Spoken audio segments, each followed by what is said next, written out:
Hey guys, how are you all? Welcome back to my channel. Today we will see what if Jiraiya teaches Naruto Fuinjutsu Sasuke bashing. If you enjoy then please like, share and do comments. You're a fucking idiot. Jiraiya's words were harsh and unforgiving. Naruto himself was shocked. He had been teased and insulted before by his friends and even mocked by his sensei, Kakashi, but never had anyone so close to him spoken such harsh words to him before. The words cut deep, especially because subconsciously Naruto realized that Jiraiya had summed up all of Naruto's flaws in 4 simple words. Jiraiya for his part let out a sigh of annoyance. He had tried to explain the gravity of the situation involving the Akatsuki to Naruto, but the boy instead brushed off his warnings and proudly proclaimed he would instead rescue his traitorous friend. Naruto clearly did not understand how dire his situation was. He was a weak and stupid child in adult's world. You don't see just how bad your situation is, do you, brat? Jiraiya asked the blonde whiskered boy. What situation? I have to rescue Sasuke. I made a promise and I never go back on my word. Naruto argued back. Why can't you understand? The Akatsuki is probably the biggest threat within the elemental nations and they're gunning after you. Instead of preparing for the inevitable encounter with them, you want to chase after a traitor. Jiraiya growled out at the boy. Sasuke's not a traitor, he's a comrade, and anyone who abandons a comrade is less than scum. Naruto yelled back in defiance. Sasuke already abandoned you and Sakura. He's no longer a comrade. He is now a traitor and is a shinobi of Konoha. It's your duty to either kill him or bring him to justice, not to rescue him like some damsel in distress. Sasuke knew the consequences of his actions when he left. He has made his own choice and now must follow it to the end, said Jiraiya. But Kakashi said, enough, shut your mouth. I have heard enough out of you, Jiraiya bellowed in rage at his naive student. Naruto flinched at the anger in his sensei's voice. Naruto, if the Akatsuki capture you and gain the Kyuubi, just how many people do you think will be killed when they inevitably use its massive destructive powers? You friends, your village, and so many others will die because of your stubbornness, and as a person who has the power to stop this, I will do everything to prevent that from happening, even if it means killing you, Jiraiya said coldly. Yet inside his heart was crying. He truly didn't want to be so harsh with Naruto, but he was out of options. You said you wanted to be Hokage, but you just don't seem to understand what it means to be a Hokage. Right now you're the furthest thing away from Hokage, Jiraiya said. That last statement left Naruto stunned. Once again self-doubt began to fog his mind. Naruto remembered the Yondaime Hokage sacrificing his life and Naruto's chance at a normal life in exchange for saving thousands of other lives. Naruto had always admired the Hokages who had sacrificed their lives to save the village. Naruto had liked to believe he had modeled himself after their ideals. Yet when it came down to it, Naruto was all talk. He was still indecisive about sacrificing his bond with Sasuke for the benefit of the village as a whole. Naruto then knew that as he was now, he could never become Hokage if he kept this mindset. Naruto, the decision's already been made by Tsunade and the elders. Sasuke Uchiha is to become marked as a criminal and is to be killed on sight or captured should the order be given. I want you to think hard, Naruto. Are you a Konoha shinobi? Are you a man who can become Hokage? Or are you just trash who breaks the rules and disobeys his leader? Jiraiya said quietly before leaving the hospital room. Moments later, Tsunade entered the room and sat by Naruto's side without making a sound and watched as tears spilled out of his eyes. Why are you doing this to me? Naruto whispers out in despair. Tsunade frowned at his distress and moved over to gently caress his cheek. Moving in slowly, she planted a gentle kiss on his whiskered cheek before pulling him into a warm embrace. To protect you, because you're like a son to me and I love you. I will always protect you even if it means you hate me for it. I can just hope that one day you will forgive me for being selfish, but I won't let you die, not when it's within my power to keep you alive. Tsunade whispered gently into his ear. Naruto for his part was silent before he silently began sobbing into her embrace. 1 week later, Naruto sat under a tree within Training Ground 7. Reading a taijutsu scroll that had been given to him by Tsunade. 1 week had passed since his harsh reprimanding from Jiraiya, and Naruto had so far spent most of his time pondering on the current situation. He had also put some thought into Jiraiya's words, as harsh as they were, held an element of truth that Naruto could not shake off. On a brighter note, Naruto and Tsunade had become closer, even though it was by Tsunade's orders that he felt his current conflict. The loving words she had spoken and her honest desire to protect him had lightened the burden on his heart. Tsunade had even provided him with scrolls to help him improve his abysmal taijutsu. The style, according to Tsunade, belonged to Batsuma Senju, her great-grandfather. Batsuma had great natural physical strength just like Naruto, and so Tsunade believed he would benefit from his style. Naruto so far hadn't gotten too far into the style as he had no sparring partner. Jiraiya had left on a mission to gather information from some informants and would not be back until another 3 weeks. Naruto was then placed back onto Team 7 until Jiraiya came back, although on a brighter note, Kakashi had began taking their training more seriously. Not only had Naruto started taking his own training seriously, but he had also replaced his orange jumpsuit for black pants, a long-sleeved black shirt and a sleeveless red haori like Jiraiya. Along with new clothing, he had taken the time to ask Iruka-sensei to provide him with the information he missed in the academy due to his love of pranks and attention-seeking attitude. Letting out a sigh, he turned to look at his teammate Sakura, who was seated nearby him reading a medical text. She had been taken under the tutelage of Tsunade and already proven herself to be a natural at the medical arts. Sakura had also received a similar lecture about her casual approach to her shinobi career and, like Naruto, resolved to improve. She had taken the news of Sasuke's missing nin status hard, but having had a talk with Tsunade, grudgingly came to an understanding. That didn't mean she liked it, and she still would try to save Sasuke from himself, but she would still follow the orders given to her. Hearing footsteps on the grass nearby, Naruto looked up to the visage of his sensei, Kakashi. Naruto and Sakura stood up and greeted their sensei for what would be one of their last training sessions as Team 7 for the next 3 years. Kakashi quickly observed his students taking in their recent changes. He was happy that they had begun taking their careers seriously, but at the same time was saddened that it wasn't him who managed to change them. "You're late again, sensei," Sakura said with an annoyed huff. "Sorry, my refrigerator was running so I had to go and catch it. I was lead on a merry chase all the way to Iwa, where I was caught in a fierce battle with an army of sumo wrestlers. Of course, with my amazing skills I defeated them and then made my way home," Kakashi explained nonchalantly. "Lair," Sakura and Naruto said with disbelief. "No, I assure I'm telling the complete truth. Besides, I'm a ninja and ninja can't lie. It's almost an unspoken rule," said Kakashi. Naruto and Sakura just looked unconvinced. "Oh, I am losing face here," Kakashi thought. "Now why do I get the feeling you don't believe me, your own sensei who would never lie to his cute little genin?" Sakura and Naruto could only sweat drop at his blatant lie. "Well, now that greetings are over, care to fill me in on what you have learned lately?" Kakashi asked. Kakashi knew that his 2 students were learning the trademark skills of their respective Sannin teachers and so wanted to know what he could teach them. "Well, Tsunade-sama has begun my instruction on the medical arts and Shizune-senpai has begun teaching me how to use and apply poisons as well as how to wield senbon," Sakura informed her sensei. "Good, with you superior chakra control, Iryojutsu should be a breeze for you to learn. Nevertheless, I expect you to put your fullest effort into learning it no matter how easy it may come to you.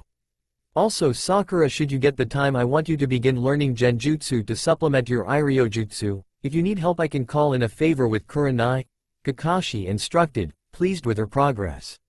"Well, I have begun learning a proper taijutsu style, and I have also spent me free time working on chakra control, and while my control is still a little shaky," Tsunade Ba-chan said, "it wasn't as bad as people claim it to be. I have been given clearance to begin learning more advanced ninjutsu," explained Naruto. "Good, learning a proper taijutsu style will do you a lot of good. Also, putting your massive chakra reserves to use with ninjutsu is a great idea, but make sure to be careful. Naruto, while you're training with Jiraiya, I suggest you study up on Fuinjutsu and if possible find yourself a weapon that takes advantage of your natural strength," Kakashi advised Naruto. "Yes, sensei." Reaching into his pocket, Kakashi pulled out 2 slips of paper and handed one each to Naruto and Sakura. Seeing their confusion, he decided to explain to them the basics of change in chakra nature. "What I have given you is called chakra paper. Chakra paper is used to determine one's elemental affinity." "Elemental affinity, I've heard of that term before, but where?" Naruto asked. Sakura, seeing an opportunity to show off her intelligence, spoke up. Elemental affinities are the chakra natures a shinobi has a particular alignment with. There are 5 basic elements: fire, wind, lightning, water, and earth. Each shinobi is aligned with one element. 2 in some rare cases are those with Kekkei Genkei. For Jonin level ninja it's common for them to have trained in more than one element despite not being aligned to those other elements. For example, Naruto, Zabuza had an affinity to water, while Haku, who had a Hyden bloodline, had an affinity for water and wind. Sakura lectured. Good Sakura, you pretty much covered the basic aspects of change in chakra nature, but now you're both about to find out your element. To do this, simply pump some chakra into the paper and I'll explain the results, Kakashi explained, getting nods from his 2 students. Pumping a small slither of chakra into her paper, she was surprised when her card became soaked in water. Looking over to Naruto, she was even more surprised when Naruto's card burst into bright, hot flames. The paper burned for a moment before going out and a small cut appeared on the paper. Well, Sakura, it seems you have a water affinity. This is good for a support type like you, as water release has many assassination techniques that will allow you to pick off your enemies while the frontline fighters distract the enemy up front.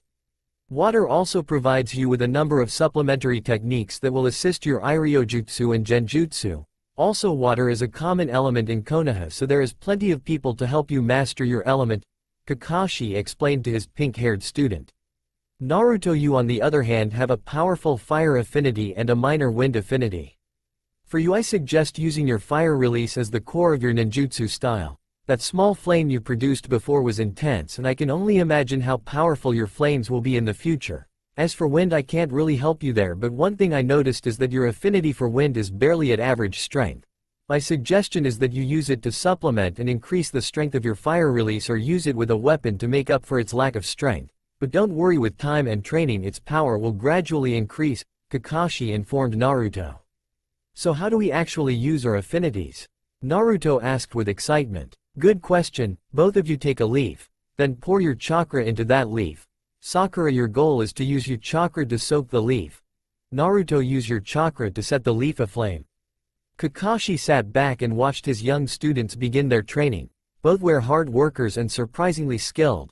Kakashi could only imagine how strong they would get in the coming years. 3 weeks later, Konoha Gates. 3 weeks had passed since the 2 genin had begun their elemental training, and the results were good.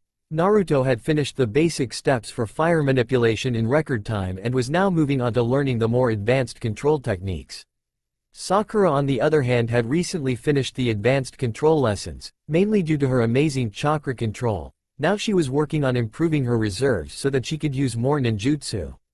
Now Naruto stood at the large oaken gates of Konoha, Jiraiya at his side, ready to begin their journey. Naruto knew this was a once-in-a-lifetime opportunity that he could not afford to pass up.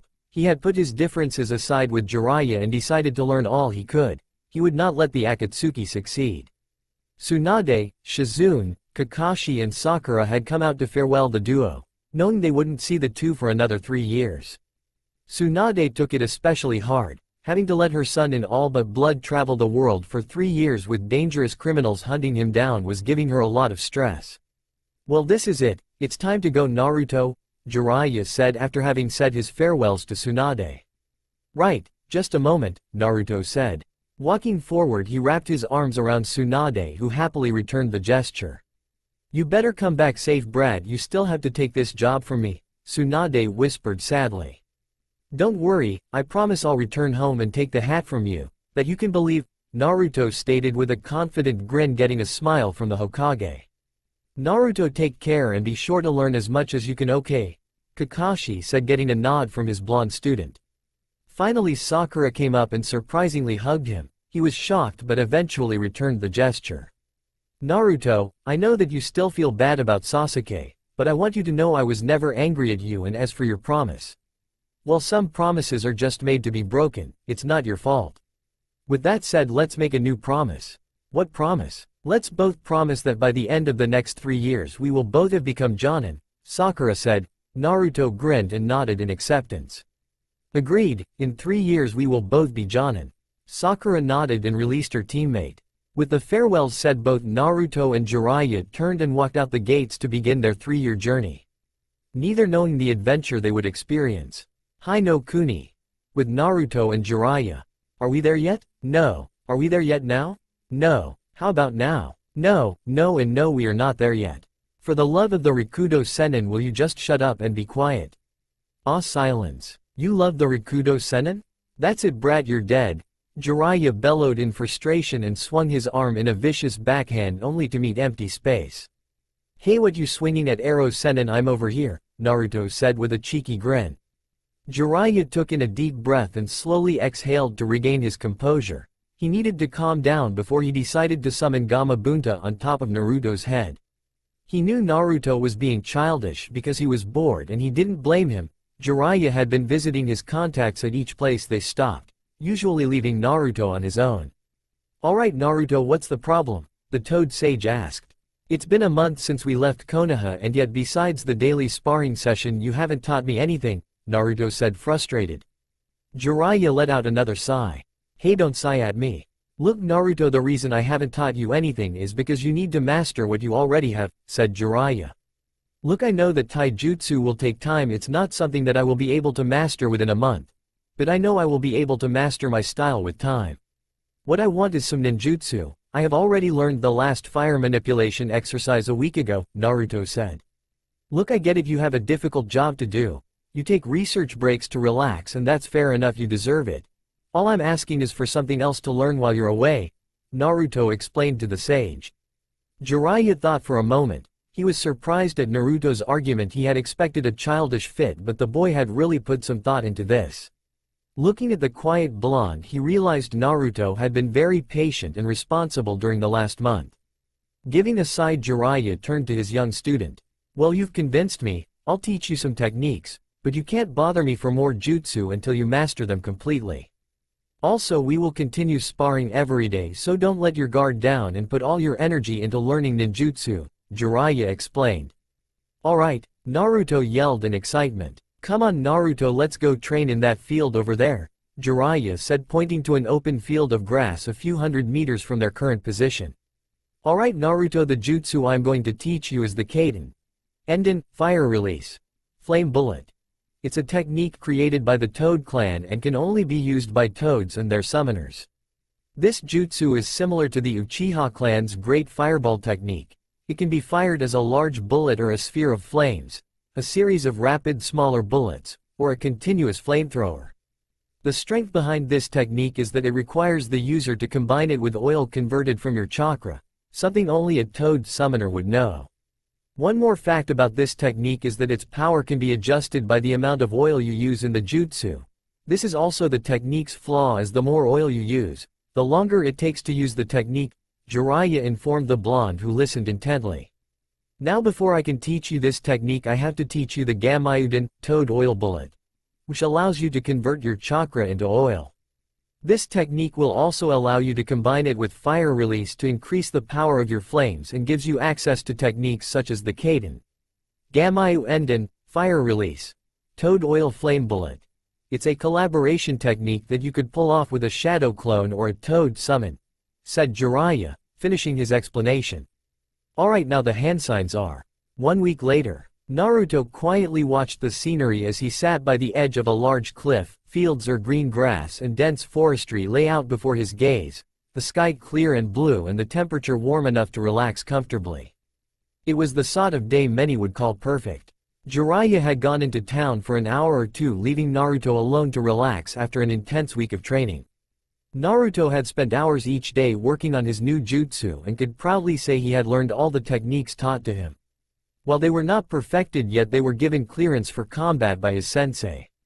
Now he was waiting for Jiraiya to come back with a new mission to complete. Having been gone little over a month, he had yet to take any missions, something that bothered him greatly, as he knew he needed to complete more missions if he wanted to compete in the Chunin exams.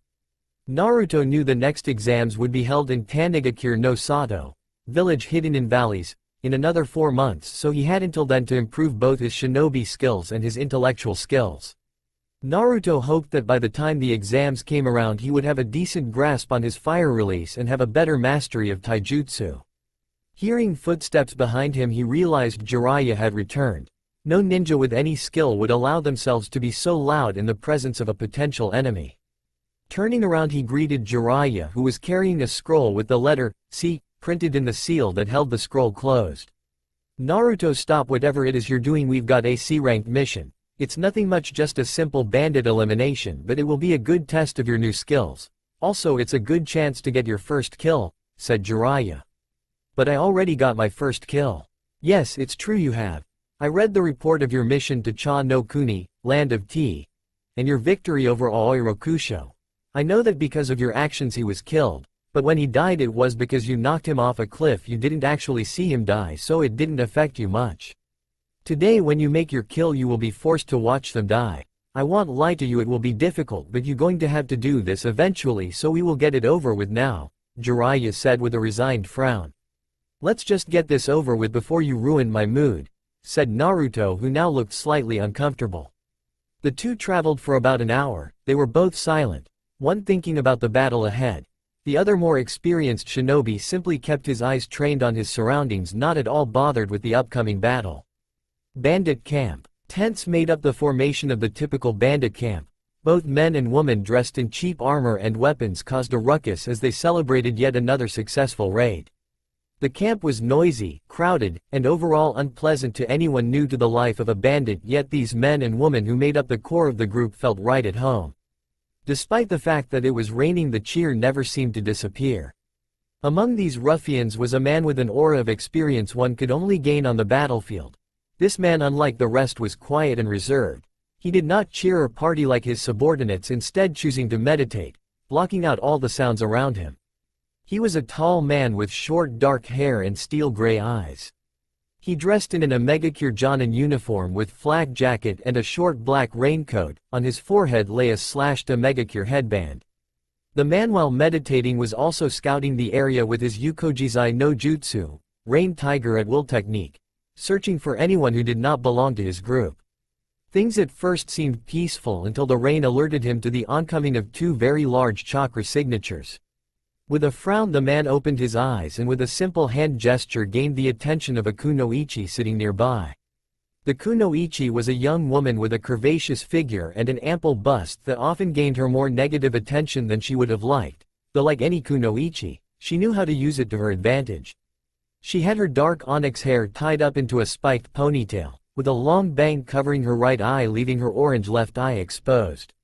She wore a black kimono-like blouse with a dark red skirt along with fisher leggings and knee-length boots. She also wore a slashed kirigakure headband.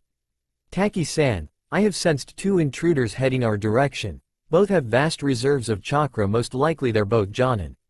Send a water clone to find Ryuzaki and then prepare the kirigakure no jutsu, hiding in mist technique. We will set an ambush for the two of them, the former Omegakure shinobi ordered her. Yes, Tamaki-sama, she replied before carrying out her orders. Moments later the area was shrouded in a dense mist that blocked out the sun itself. The bandits, who moments before were a disorganized rabble, were now armed with bows and swords, each taken to hiding behind trees and rocks. It wasn't long before the two ninja were joined by a third. This one was a young brunette man with black eyes, dressed in a long-sleeved dark blue shirt and pants with a sleeveless white vest. He wore a slashed Getsubakure headband around his waist. Ryuzaki-san, what took you so long? Asked the leader. Sorry Tamaki-sama. I was scouting out a nearby town for the next raid, so it took me some more time to get back, the young man replied. Well, it's a good thing you made it back now, the enemy is almost here. With Jiraiya and Naruto, the two had traveled for an hour now. Both in silence they were near the bandit camp now, according to the information they received from their client. Although Naruto was silent, inside he was a nervous wreck. What Jiraiya said was true. He had never watched any of his kills actually die in front of him, and he knew that today would test him in a way that would determine the sort of shinobi he would develop into. The silence was ruined when rain started to fall from the now rapidly forming clouds above them. Jiraiya frowned at the unnatural weather change, his instincts developed from years of warfare ringing loudly inside his head. "Ah man, what a letdown, and it was such a nice day too," Naruto whined. "You're right Naruto, it was a nice day, but don't you think it changed a little too fast?" Naruto frowned, thinking it over briefly. "Yeah, it did. What does that mean, Ero Sennin?" "It means that we are being expected. Also it means the information was wrong. This is now a possible B-class mission, so keep your eyes open and your guard up, Jiraiya said. Naruto nodded and began to observe the surroundings with more attention. Soon a dense mist began pouring in, blocking the visuals from all directions. The two kept traveling for a few more minutes before they broke out of the mist. What greeted them, however, was a wall of about 30 bandits, all with their bows aimed on the two. The bandits gave a cry and unleashed a volley on the two shinobi, who responded with greater speed. Kaden! Enden! They both yelled simultaneously. Twin streams of oil-enhanced flame descended onto the bandits below, killing the group in seconds with the combined intensity of the flames. The two didn't bother to watch as they were immediately forced to jump back from a barrage of kunai. 3 figures, 2 men and 1 woman, appeared before them. Well, if it isn't Tamaki Aoi, B-ranked Jonin of Omegakure, along with Ryuzaki Hoshimaru C-ranked Chunin of Getsugakure and Taki Kirigiri C-ranked Chunin of Kirigakure. To think the best the 3 of you could do with your skills was to form a bandit gang. How pitiful, said Jiraiya, disappointment held in his voice. Damn, it's a Sanin, we had better retreat while we can, Tamaki ordered. Before they could turn and flee, Jiraiya appeared in front of the Jonin and launched the man flying into the ground below with a vicious kick. Naruto, I'll handle the Jonin, you deal with the other 2, Jiraiya ordered before taking off to fight Tamaki. Turning to face the 2 Chunin before him, Naruto gave a grin that showed his excitement at finally having the chance to show off his new skills. How you deal with us? What a joke, a brat like you couldn't be anything more than a genin, Ryuzaki boasted. Taki rolled her eyes at her teammates' arrogance but kept silent. I am a genin, but even with my rank it will be more than enough to deal with you posers. A word of advice, you should never underestimate your opponent, Naruto said.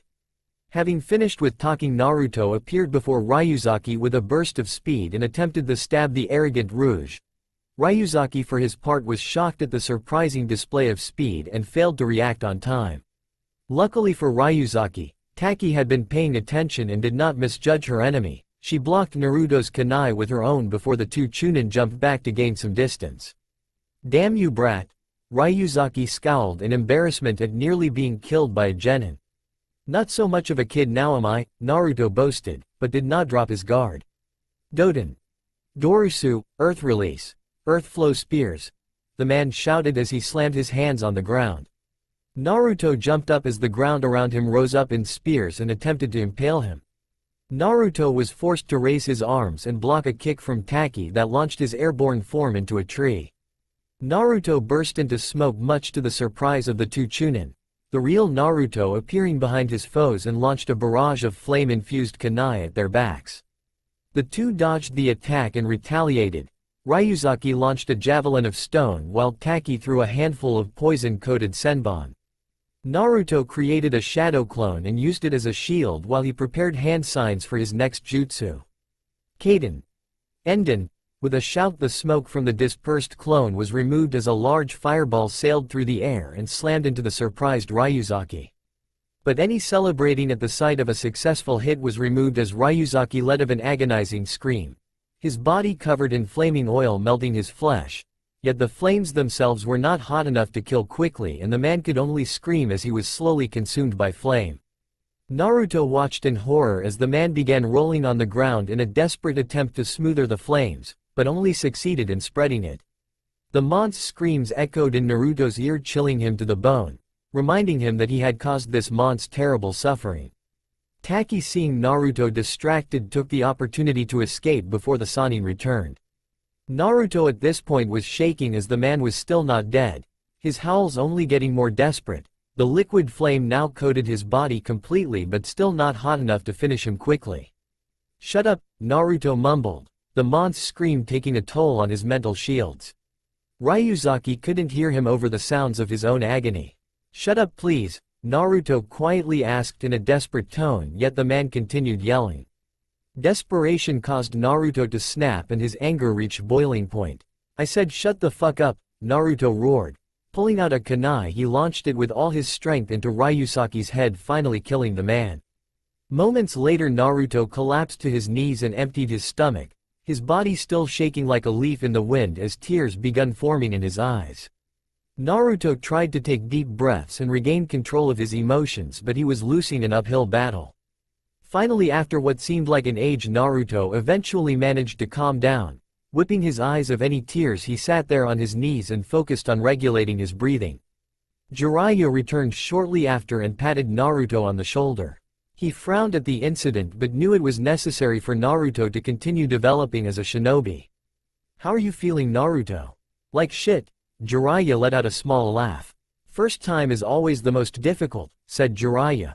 "Difficult? That was terrible. I knew that as a shinobi I would one day have to take a life, but that was just completely unexpected," Naruto said, finally having caught his breath. "Yes, you need to work on increasing the temperature of your flames, otherwise things like this will keep happening," Jiraiya lectured the genin. "Anyway, we're done here. The local authorities will handle the rest. It's time for us to move on," Jiraiya said before he and Naruto began walking away from the scene, leaving behind a still burning corpse. Naruto knew that after today he would never be the same. He now had finally started to see that the shinobi world was not all black and white, but in fact different shades of gray.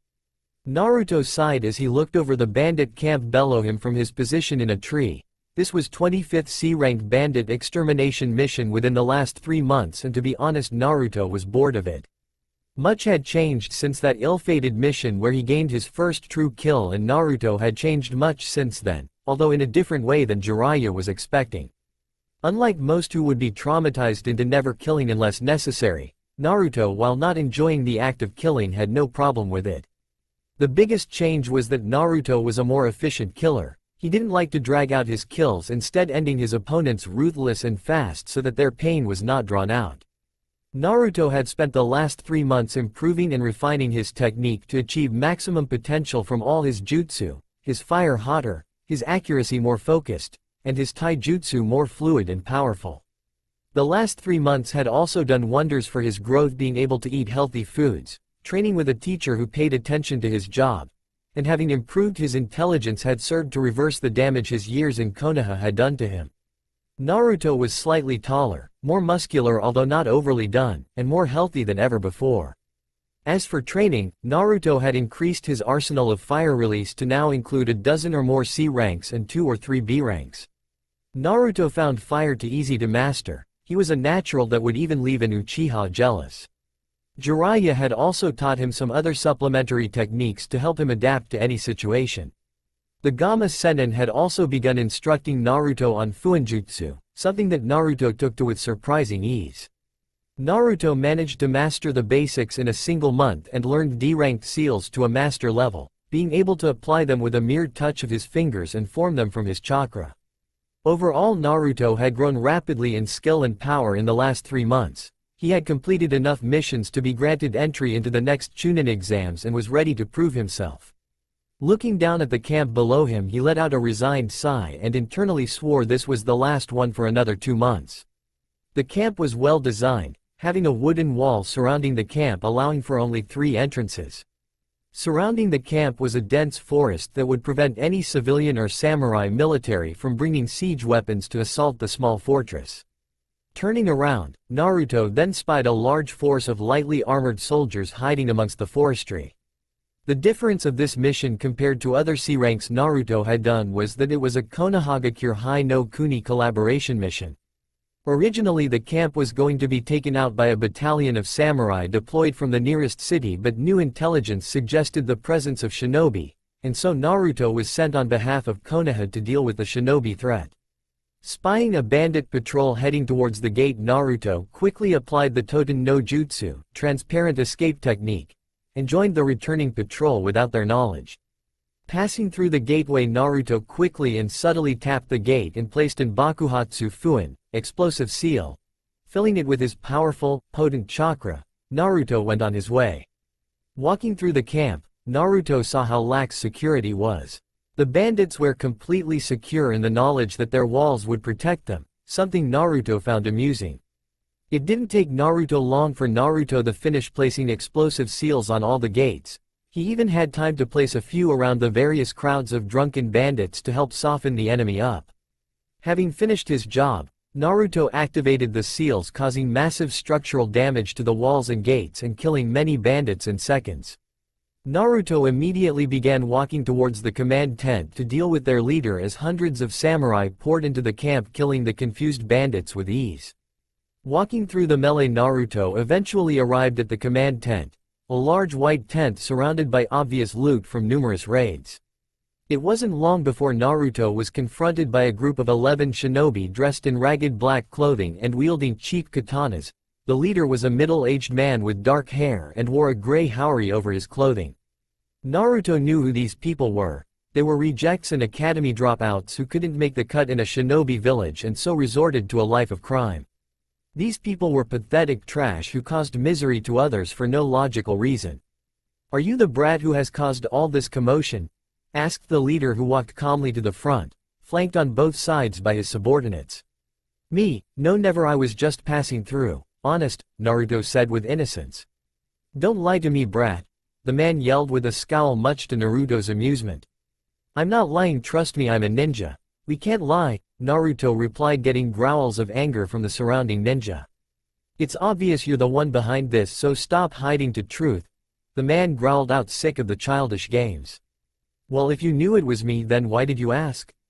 Naruto asked with a smirk. "Kill the little shit," the man roared. With their leader's command, the group charged the lone genin. "Kaden!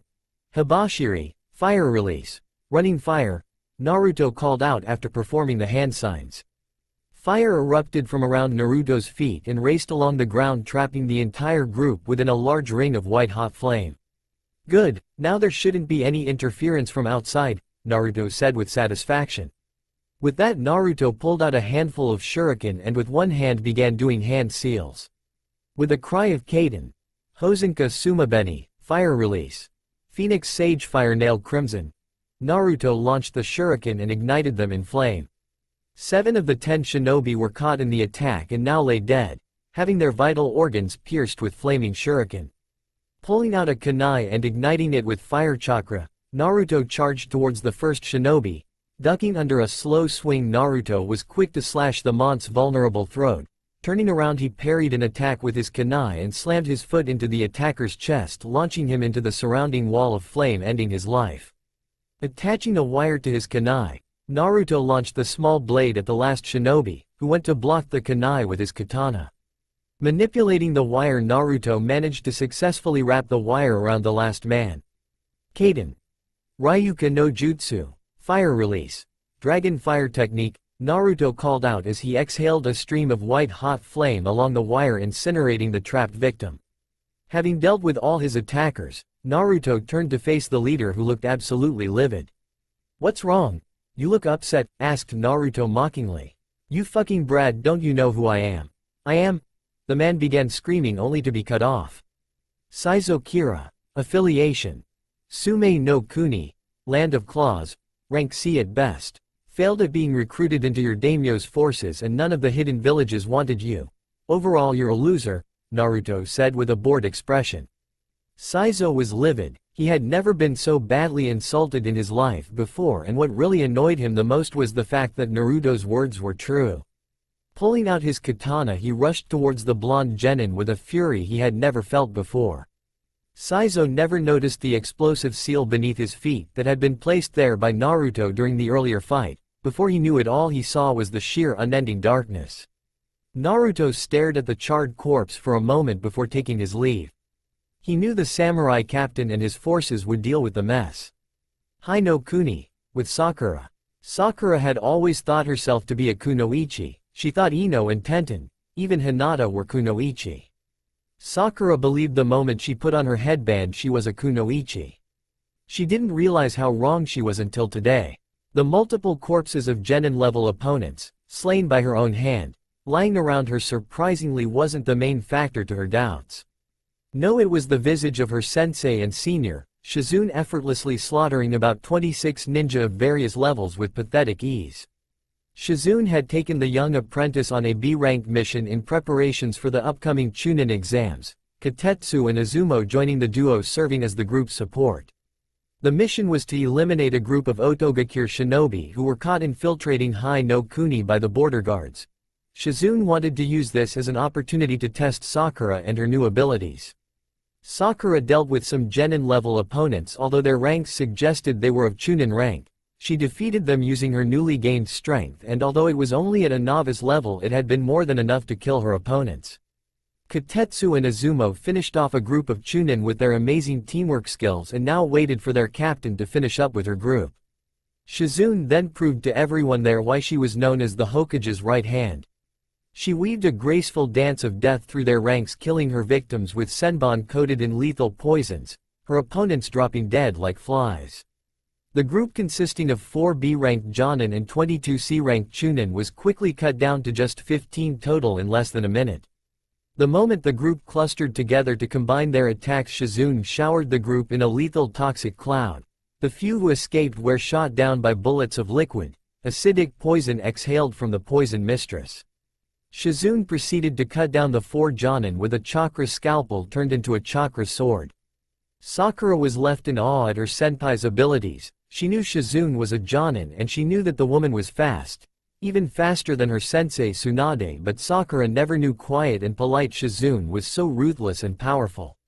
Sakura smiled. Finally she knew what a true kunoichi was. Finally she knew what she needed to do.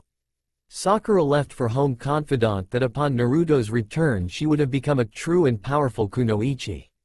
Otogakure no Sato, with Sasuke. Sasuke scowled at the 3 opponents that surrounded him. A dozen more lay wounded or dead on the ground.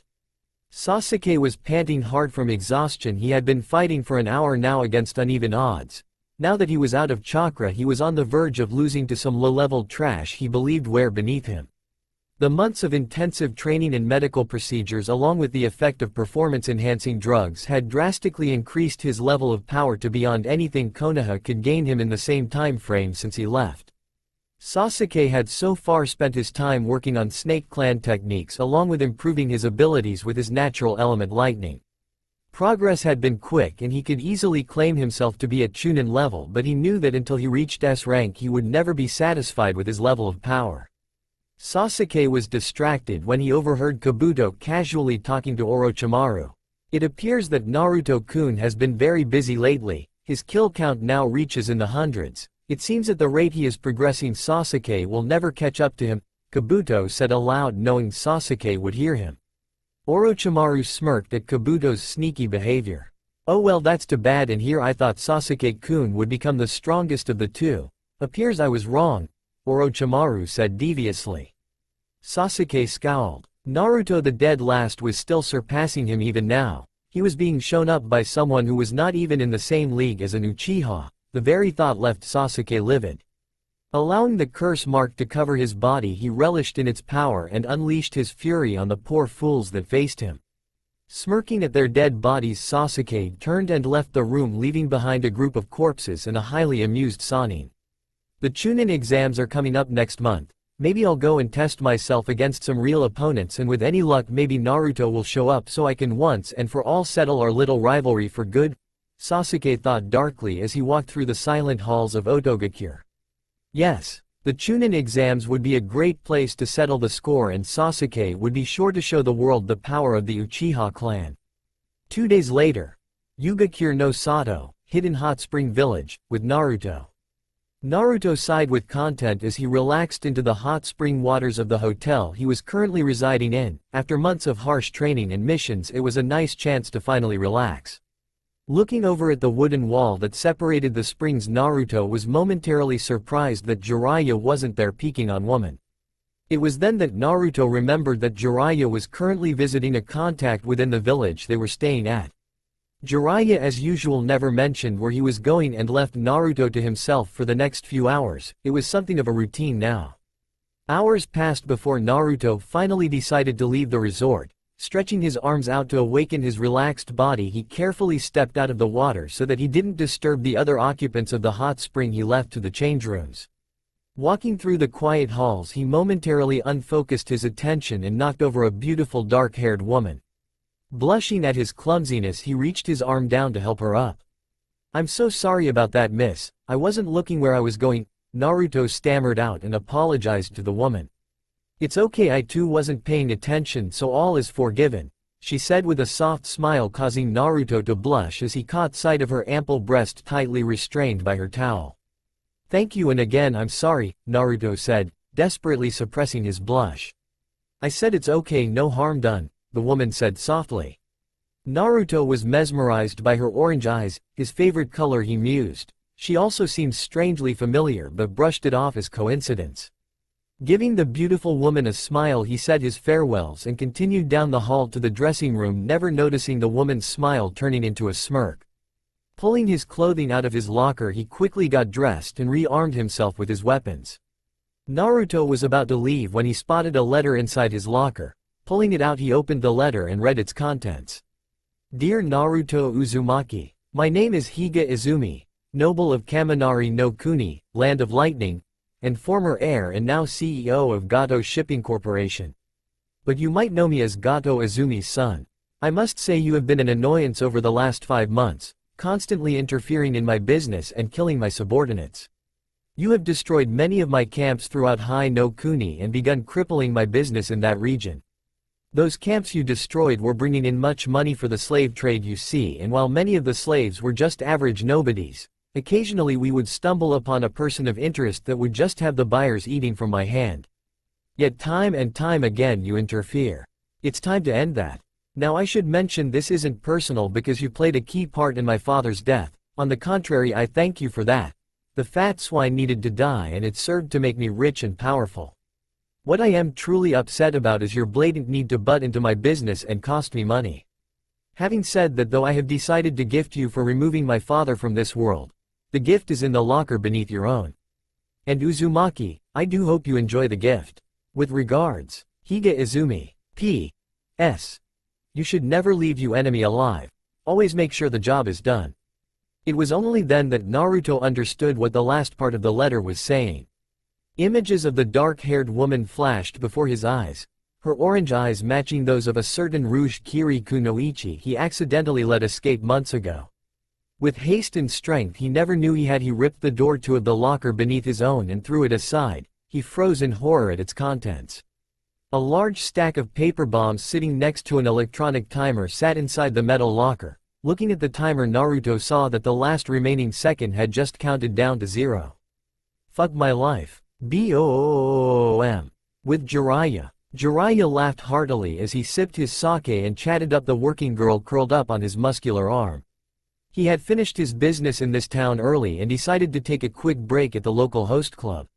He was enjoying his time greatly as between training with Naruto and working with his spy network he didn't get to relax as often as he would like. His relaxation was disturbed by a loud explosion that shattered the glass of the establishment and sent the customers into a panic. Looking over to the direction of the explosion, his eyes widened when he realized the explosion came from the hot springs Naruto was relaxing at. Dropping a handful of ryo, he took off to help his apprentice. With Naruto was expecting to find himself dead. He had been in the immediate blast range of the bomb and could not escape fast enough, yet to his surprise he was still alive. He felt the heat of the flames surrounding him and he could smell the strong scent of smoke and blood, but he himself was completely fine. Opening his eyes, he was further surprised to find the fire surrounding him protectively in the form of a bubble of flame. Even the heat wasn't affecting him. Looking around, he found not a single scratch on himself of his clothing. So it's finally happened. The Uzumaki bloodline within you has finally awoken, said a deep voice. Turning around, Naruto found Jiraiya standing there looking strangely grim. Ero Sennin, what's happening? Yugakure no Sato. With Naruto and Jiraiya. Alright Ero Sennin, explain what exactly is going on, Naruto demanded with a scowl. The two had arrived at their hotel room after leaving the ruined hot springs. The two, having escaped the scene of the crime, decided to return to safety so that they were not pinned with the blame. I had hoped this wouldn't happen for at least another year, especially with the Chunin exams so close, but I guess there is no other choice now, Jiraiya said with a tired sigh. Naruto, before I start, you should know that your family name of Uzumaki is an actual clan name. The Uzumaki clan existed and you are of their blood. You're from the Uzumaki clan? Jiraiya started. The Uzumaki clan were originally from Uzu no Kuni, land of whirlpools, and ruled over Uzu Shiogakure no Sato, hidden village among whirling tides. They were also blood relatives of the Senju clan. You're speaking as if they no longer exist. What happened to them? Naruto asked with confusion. During the Second Shinobi World War, They were destroyed by a combined army from Kirigakure, Kumogakure, and Yugakure. They fought for weeks and nearly succeeded in defeating their attackers, but in the end they still fell. Their village burned to the ground, Jiraiya said solemnly. Naruto was shocked. He had just discovered the information he had been waiting all his life to receive, information about his family, and now he learns that they are already dead, since more than 20 years ago. Wait, if you said they were destroyed, then how am I from Uzumaki blood? Asked Naruto, hoping to get some answers about his parents. Your mother, Kushina Uzumaki, was the heiress of the Uzumaki clan. She had been sent to Konoha months before the invasion in order to become the next Kyuubi Jinchuriki after your ancestor Mito Uzumaki passed it on to her, Jiraiya said, dropping the bombshell on his student. My mother was the Kyuubi Jinchuriki? Asked a shocked Naruto. Yes, she was your predecessor. Naruto didn't know what to feel, anger that his mother was subjected to the life he had, or joy that his mother would be one of the few people who could truly understand him. Naruto felt a whirlwind of emotions stir in his mind. He didn't know how he should feel. Everything he knew up until now seemed almost insignificant in comparison to what he had just learned. If Naruto were to be honest with himself, he would admit this confusion scared him. He just didn't understand these feelings. Naruto's downward spiral of emotions was stopped when Jiraiya placed his hand on his shoulder, giving him support. Naruto smiled. In the end he wasn't alone. He knew Jiraiya would help him understand, but first he needed to get all the answers to his questions. Kushina Uzumaki was my mother, correct? At Jiraiya's nod he continued, well, what can you tell me about her? And also please tell me why I haven't been informed of this until now, Naruto asked. Your mother was a very powerful kunoichi and one of the few seal masters to exist within the last 20 years since the destruction of your clan's village. She was very skilled, more so than any other Konoha kunoichi today. I would say that Kushina could even match if not defeat Tsunade, my old teammate and one of the Sannin, Jiraiya said with a smile. So she was pretty strong then? Yeah, she was strong, so strong in fact that even after giving birth to you and having the Kyuubi ripped out of her, she still had the strength to suppress the Biju's massive power, Jiraiya said, gaining a look of awe from his student. She was a master of the chakra chains technique, which is an Uzumaki clan technique. She mastered the jutsu to such a level that she could annihilate entire squads of Anbu with ease, Jiraiya continued. What was she like? Naruto asked. Jiraiya instead pulled out a photo of her that he had saved for Naruto and gave it to the young Jinchuriki. She's beautiful, Naruto whispered. Tears slowly pooled in his eyes as he finally had a chance to gaze upon the woman who gave him life. Jiraiya chuckled. She was a hothead like you, always eager to prove herself and loved a good fight. She had a short temper and took no crap from anyone. She even beat half her classmates to near death for insulting her. Jiraiya paused to gather his thoughts. Despite that, she was also very kind and understanding. She was always willing to give someone the chance to prove themselves. She loved you, Naruto. I know the 10 months you were growing inside her were the best months of her life. Never forget that, Naruto. She cherished your life above all else and even sacrificed her own to save you, Jiraiya finished. Naruto felt happy that he now knew that his mother loved him. After all these years he had the answer he was looking for. What about my father? Naruto asked. Sorry kid, but until you make Jonin I'm not allowed to reveal that information, Jiraiya said with a frown. Then why could you tell me about my mother? Not that I'm not grateful, just curious, questioned Naruto. I was told that upon activating your Kekkei Genkei I could reveal your mother's identity and heritage to you, spoke Jiraiya. Naruto's eyes widened as he just remembered he had a Kekkei Genkei. Oh yeah, I have a Kekkei Genkei, thanks for reminding me, I almost forgot. So what is it? Naruto asked eagerly. Well, the Uzumaki bloodline has two parts. First part is something all Uzumaki have, and that is increased vitality, larger than average chakra reserves, and increased density of chakra. Overall, these abilities give Uzumaki clan members long lifespans, improved regeneration and powerful chakra, Jiraiya lectured the young Uzumaki. And the next part? Naruto asked excitedly. The next part is an ability unique to each Uzumaki. It's very rare for any two Uzumaki to share the same ability within the same generation. For example, Kushina could suppress and absorb chakra through either touch or by using a medium like a chain or wire. Mito Uzumaki could sense negative emotions and all intent. She could even manipulate them to a certain degree depending on the amount of willpower her target has, Jiraiya started. From what I see, you have an ability over fire similar to pyrokinesis, although I believe your ability goes far beyond this. Jiraiya finished his lecture. So how do I learn more about my ability? Naruto asked with a frown. No idea, Jiraiya said bluntly, causing Naruto to faceplant to ground. What do you mean no idea? Naruto yelled. Now don't be so loud. I might not be able to train you, but I believe I know a place where you can find the answers you're looking for. Where? The ruins of Uzushiogakure, Jiraiya said with a seriousness Naruto hadn't seen in a while. Can we really go there? Naruto asked quietly. I can take you to the island, but only you can go inside the ruins and find your answers. Do you want to go? Jiraiya asked. After a long moment of silence, Naruto finally answered. Let's go, I got answers to find, he said with confidence, getting a grin from the Toad Sage. Kaminari no Kuni, with Higa Izumi. So is it done? Asked a voice in an arrogant tone. Yes, Higa-sama, he walked right into the trap, Taki said quietly as she remained kneeling before her new employer. Good, I don't expect the trap to finish the job, but hopefully Uzumaki-san has now learned to mind his own business, Higa said as if speaking down to a child. Higa-sama, if you don't mind me asking, but why was I ordered to not kill him? Taki asked with caution. Naruto Uzumaki is a Jinchuriki and an important asset to Konoha, the current strongest world power. The Akatsuki organization is after the Jinchuriki, and I have heard that they possess powerful shinobi under their employ. It wouldn't be wise to anger either side unless given no other choice, Higa explained. Ah, I see. Well, if that's all, you're dismissed, Higa said, waving her off. With a nod, Taki disappeared in a swirl of water. Turning around, Higa looked out his window, staring out over the city his mansion resided in. He smirked. Well, Uzumaki, it's your move now. Uzu no Kuni, with Jiraiya and Naruto. Cruising along the coast was a wooden transport ship. This ship had just passed the whirlpool fields that surround the small island nation. Standing at the front to the ship were two figures, Jiraiya the Toad Sannin and Naruto Uzumaki his apprentice.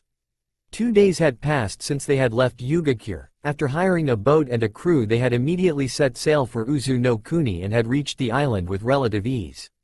Looking over at his surprisingly quiet apprentice, Jiraiya spoke up in an attempt to find out the problem. I have noticed you have been rather quiet over the last 2 days, still thinking about your bloodline?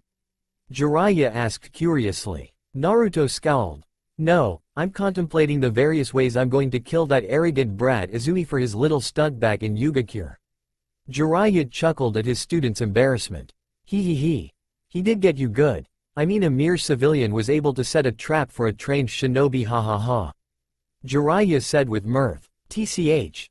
He got the jump on me, I'll admit, but there is no reason to laugh at me, Naruto said with a glare. Well, it's your fault. Well, it's partially my fault for having you do so many easy combat missions that your other skills got rusty.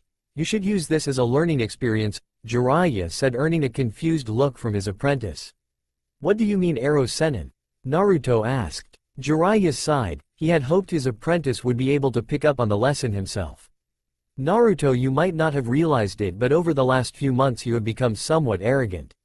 I know your skills have improved and your missions have become easier, but that's no excuse for letting your guard down, Jiraiya reprimanded the boy. Jiraiya himself had seen the kunoichi plant the trap, but had decided to see if Naruto could figure it out. Sadly, Naruto failed to see underneath the underneath. Have I really been that bad? Naruto asked with shock. In another month or so I would have said you would be Sasuke too, Jiraiya said jokingly, getting a scowl of the blonde.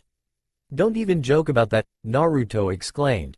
Well, now hopefully you have learned your lesson, Jiraiya said, patting Naruto on the shoulder. Yeah, I'll be sure to be more careful from now on, Naruto said, somewhat downtrodden. Hey, don't feel too bad, I was once like you at your age. Even the Yondaime Hokage grew a little arrogant as a young teenager. It's called growing up, Jiraiya reassured his student. Naruto just smiled lightly, having his doubts erased. Anyway, we're here now. I can't go any further, so I'll leave the rest to you. At the end of the month I'll reverse summon you to Tanegakure for the Chunin exams. Until then, have fun, and learn as much as you can, said Jiraiya. With a nod, Naruto jumped overboard and began making his way to the island. Uzushiogakure, with Naruto. Naruto arrived at the ruins of his clan's village hours after leaving Jiraiya. having spent hours lost in the surrounding forest that concealed Uzushiogakure. Although had Naruto decided to follow one of the many rivers running through the country, he might have found his destination sooner. Looking around him, Naruto could see the ruins stretched nearly as far as the eye could see.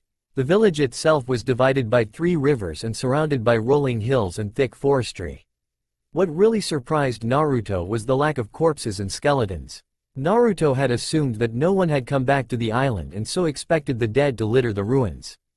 Casually walking down the ruins, Naruto never noticed 4 figures observing him from the shadows. They were dressed in dark blue flak jackets that held the Iwagakure design. They all wore a headband with a spiral symbol, and finally each of the figures had red hair. "Well, what do we have here? It seems another intruder has arrived," said a deep voice. "Probably looking for our clan's techniques just like the rest," said another male voice. "Well, no matter, he'll be dead just like the rest," said a feminine voice. "HN," grunted the last figure. "Seryu-kun, go down and deal with him. We'll wait here as backup," the female voice ordered. "Fine, but that means any belongings he has are mine. After all, to the victor goes the spoils," the man known as Seryu said. "Is that okay with you, Byako-chan?" he asked. "Fair enough. Now finish him and don't take too long," Byako demanded. With a smirk, the man vanished from the shadows and began moving at extreme speeds towards his target. Pulling out a handful of kunai, he launched the projectiles and moved in for the kill. Naruto barely managed to dodge the hail of kunai that were thrown at him from behind. Looking down, he spotted a glowing seal on each of the kunai and recognized them as explosive seals. Jumping back as far as he could, Naruto barely managed to escape the barrage of explosions. Turning around, Naruto barely managed to raise his guard to block the powerful kick that slammed into his airborne form. Despite blocking the kick, the man's strength still launched Naruto into a broken stone pillar, shattering it. Pulling himself out of the rubble, Naruto finally got to properly see his attacker for the first time. The man was tall and lean like most shinobi who relied on speed. He had long red hair tied in a loose ponytail that fell down his back along with sharp black eyes. He wore a black shinobi uniform with a dark blue flak jacket of Iwa design. Resting on his back was a long nodashi. "Who are you? Why are you attacking me?" Naruto demanded, causing the man to scoff. "I am Seryu, the Azure Dragon of the East, and I'm attacking you for trespassing on my home. Now enough talk," the man said back with a piercing glare. "Tch, fine then." With that, Naruto unleashed Kaden Kongobaku, fire release, adamantine flame, spewing out a massive orb of flame at the red-haired man. The man smirked confidently and raised his right arm towards the fireball and muttered, "Fuka Hoin, fire sealing method." The kanji for fire appeared on his palm, and before Naruto's very eyes his jutsu was absorbed into his seal. "What? No way, that was my most powerful fire technique. How did he just absorb it?" Naruto, though, with panic. "Well, that was impressive, but is that all you have?" Seryu taunted mockingly. "Far from it," Naruto said, rushing towards his opponent. "That's the spirit," Seryu said with a grin. Naruto raced towards his opponent and engaged the man in taijutsu using his senju style he had been learning from Tsunade's scrolls. Unfortunately, his opponent was easily besting him, if not toying with him. Ducking into Naruto's guard, Seryu slammed his fist into the boy's chest, launching him back nearly a dozen meters. Holding his palm forward, Seryu released the absorbed fireball back at Naruto, summoning a shadow clone to throw him out of the way. Naruto then proceeded to complete a single-handed Rasengan and launch himself at the man. Giving an appraised look at the boy's jutsu, Seryu ran through some hand seals and slammed his palms together. With a cry of Kagami Cave no Jutsu, mirror wall technique, a mirror-like barrier was summoned in time to block Naruto's attack. Naruto, much to his surprise, could not shatter the mirror with his technique and instead found himself being hit with the force of his own jutsu that had been reflected back at him by the barrier. Getting up with a groan of pain, Naruto struggled to his feet and desperately sucked in air to fill his winded lungs. "This is bad. I haven't been so outclassed since Orochimaru back in the Forest of Death. What am I going to do?" Naruto, though, desperate to form a plan but showing no results. Naruto's distraction cost him. Before he knew it, he was surrounded by paper tags, each holding the kanji for lightning. "Raijin no Fuin, Thunder God Seal," Seryu called out darkly. The tags lit up and unleashed a devastating barrage of lightning on its trapped victim while at the same time absorbing his chakra. Naruto screamed in pain as his body was racked with electricity. His chakra was being diminished and he knew that should this go on any longer he would die. So weak, so fragile, how pathetic you are, Naruto. Do you want my power? Do you want to destroy him? Boomed a sinister voice Naruto knew to be the Kyuubi. Why yes, I need your chakra, I don't like it but there is no other choice, Naruto reluctantly responded to the fox. He. So be it. Kyuubi laughed and flooded Naruto with two tails of power. A pillar of red chakra erupted from around Naruto, destroying the seal and shattering the ground around his feet. Shit, a Jinchuriki, Seryu muttered. His eyes widened when the Jinchuriki launched a shockwave at him. He grunted as he was slammed through a wall by the force of the shockwave and barely rolled over, dodging an axe kick from the enraged genin. Quickly summoning up another mirror barrier, he was left shocked again when a red chakra arm easily smashed through the barrier and slammed into his body, knocking him to the ground. Naruto launched himself at his downed victim but was slammed by a meaty fist launched from another attacker and sent flying into a wall. Genbu, you really saved my ass, thanks, Seryu said in gratitude before pulling himself up. Moments later he was joined by his other two comrades. The first was a large muscular man who towered over his comrades. He had shaggy red hair that fell around his shoulders and dull brown eyes. He wore a black sleeveless uniform with a flak jacket that was straining to keep closed over his muscular form. The next was another man of average height. He had spiky red hair and purple eyes. He wore standard black uniform with flak jacket. He also had a white sash around his waist with the kanji for whirlpool, and a gunbai strapped to his back. He held a stoic gaze and held himself with an air of nobility. The last figure was a curvaceous woman with long flowing crimson hair with two bangs framing her face. She had emerald green eyes and wore the same uniform as her fellow comrades. Strapped to her lower back were two wakizashi. She also had a white sash around her waist with the kanji for whirlpool. You see, this is what happens when you play around with your enemy, the woman reprimanded her shaken teammate. Yeah, whatever, he childishly dismissed her advice, causing her to punch his skull in anger. Enough, we are facing a Jinchuriki, someone we cannot take lightly, so stop fooling around, the noble-looking man calmly spoke. Naruto at this time had recovered from the surprisingly powerful punch and gained control of his anger. Finally getting a chance to scope out his new enemies, he decided to stall for time to come up with a new plan. Who are you three? He asked with a growl. I'm Genbu, the Black Tortoise of the North, the giant of a man spoke up in a deep booming voice. I am Suzaku, the Vermilion Bird of the South, the nobleman said in a regal tone. And I am Byako, the White Tiger of the West, the woman said with a purr.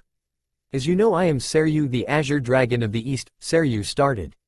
Together we are the four celestial guardians of Whirlpool, a group consisting of the four strongest Jonin of Uzushiogakure. Uzushiogakure, but isn't that village destroyed? I mean, we are standing in the very ruins of said village. What's going on here? Naruto though in confusion. Sadly, before Naruto could further think on this new information, the enemy made their move. The woman known as Byako went first, running through some hand seals. She held her palm towards the approaching figure of Naruto and formed a seal array on her palm out of wind chakra. Senketsu Fuin, suffocation seal. Naruto was literally stopped in his tracks as the very oxygen around the immediate area was sealed away, leaving Naruto gasping for air. Suzaku went next, performing hand seals and placing his palms to the ground. A seal array made of blue fire appeared around Naruto. With a whisper of Funshutsu Fuin, eruption seal, the seal array converted all the stored chakra in the technique and used it to erupt violently in a torrent of searing blue flames, catching a struggling Naruto within its range. Naruto, due to his new bloodline, survived the flames but was still burned badly. Although the Kyuubi chakra immediately began healing his wounds rapidly, the burns would still delay him for a few moments. Genbu went next, using water chakra to form a sealing array around Naruto's wounded figure. He muttered his jutsu. Suiro Fuin, water prison seal. Water surged up around Naruto and trapped him in a sphere of water that began absorbing his chakra. Now, cried out Seryu. Placing themselves around Naruto in a square formation, they began a series of hand seals and each performed their respective technique. Ryubi no Jomin, Gate of the Dragon Tail. yelled Seryu as he summoned a white wooden shield-like barrier. Koko no Jomin, Gate of the Tiger Fang, Byako called out, summoning a black watermill-like barrier. Kakia no Jomin, Gate of the Turtle Shell, Genbu roared as he summoned a dark green honeycomb-like barrier. Hoyoku no Jomin, Gate of the Phoenix Wing, Suzaku said calmly as he summoned a flaming lampshade-like barrier. Shiji no Seimin, Gate of the Four Beasts, the four cried out simultaneously.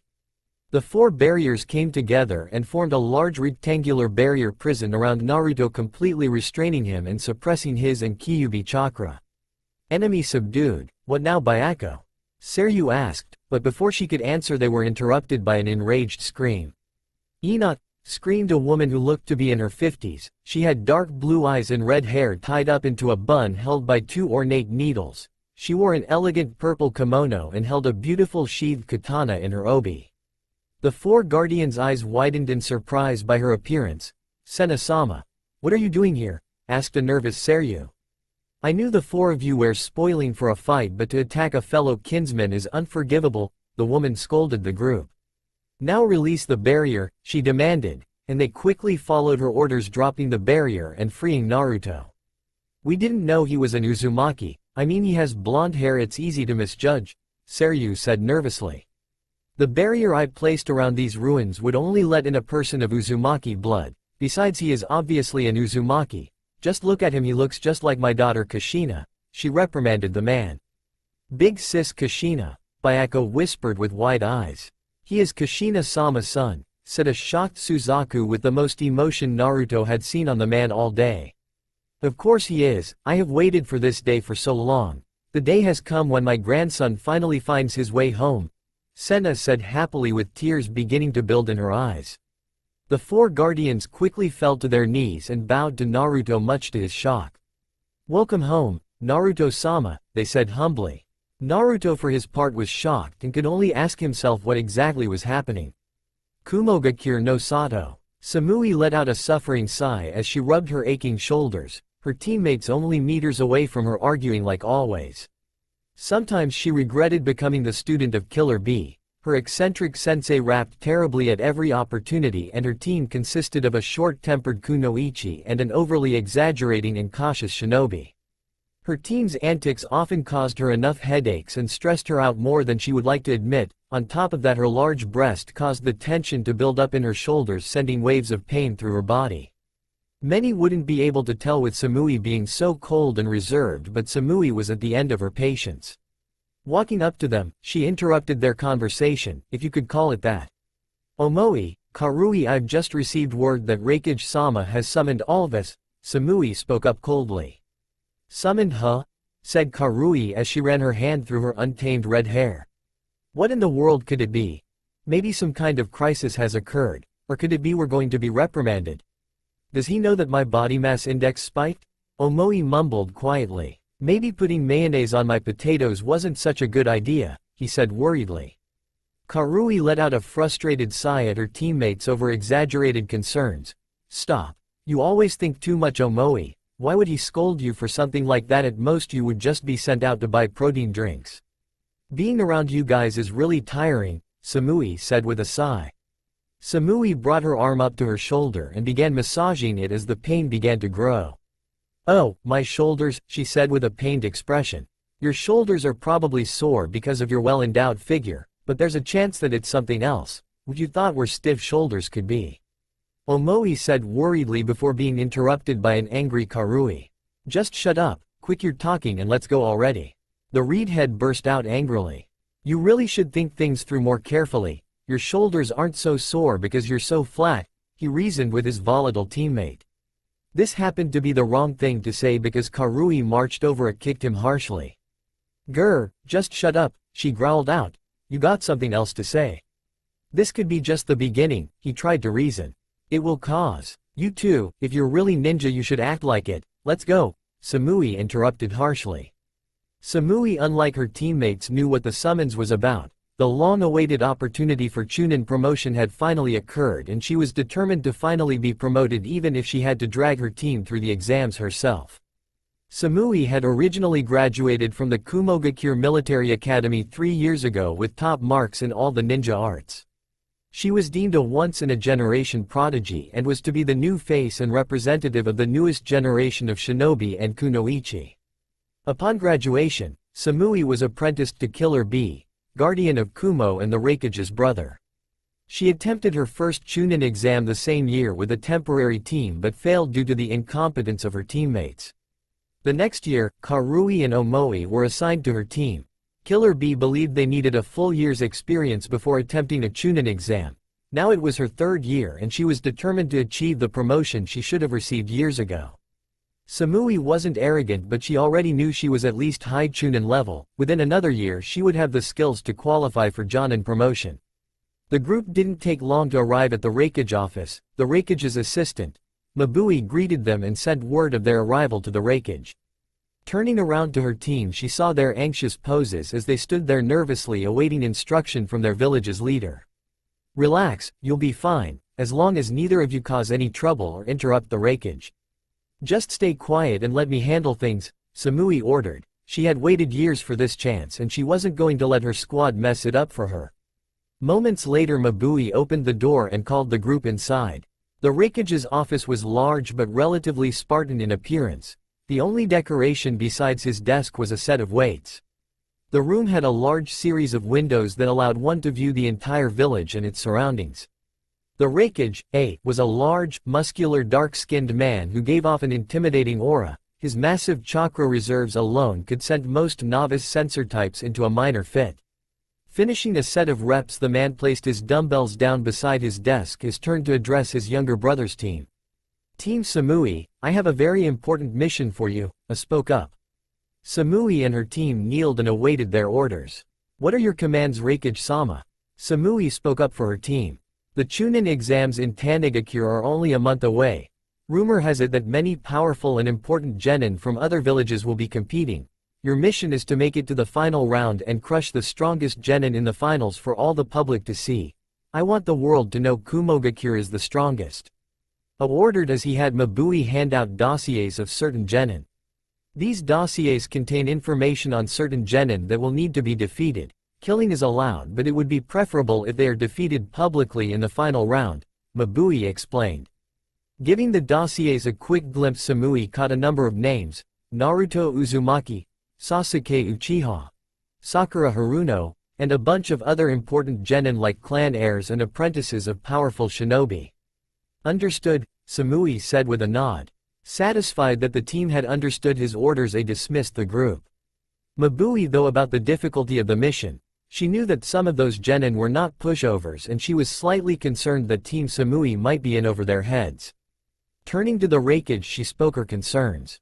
"Do you think they alone can succeed? This won't be easy?"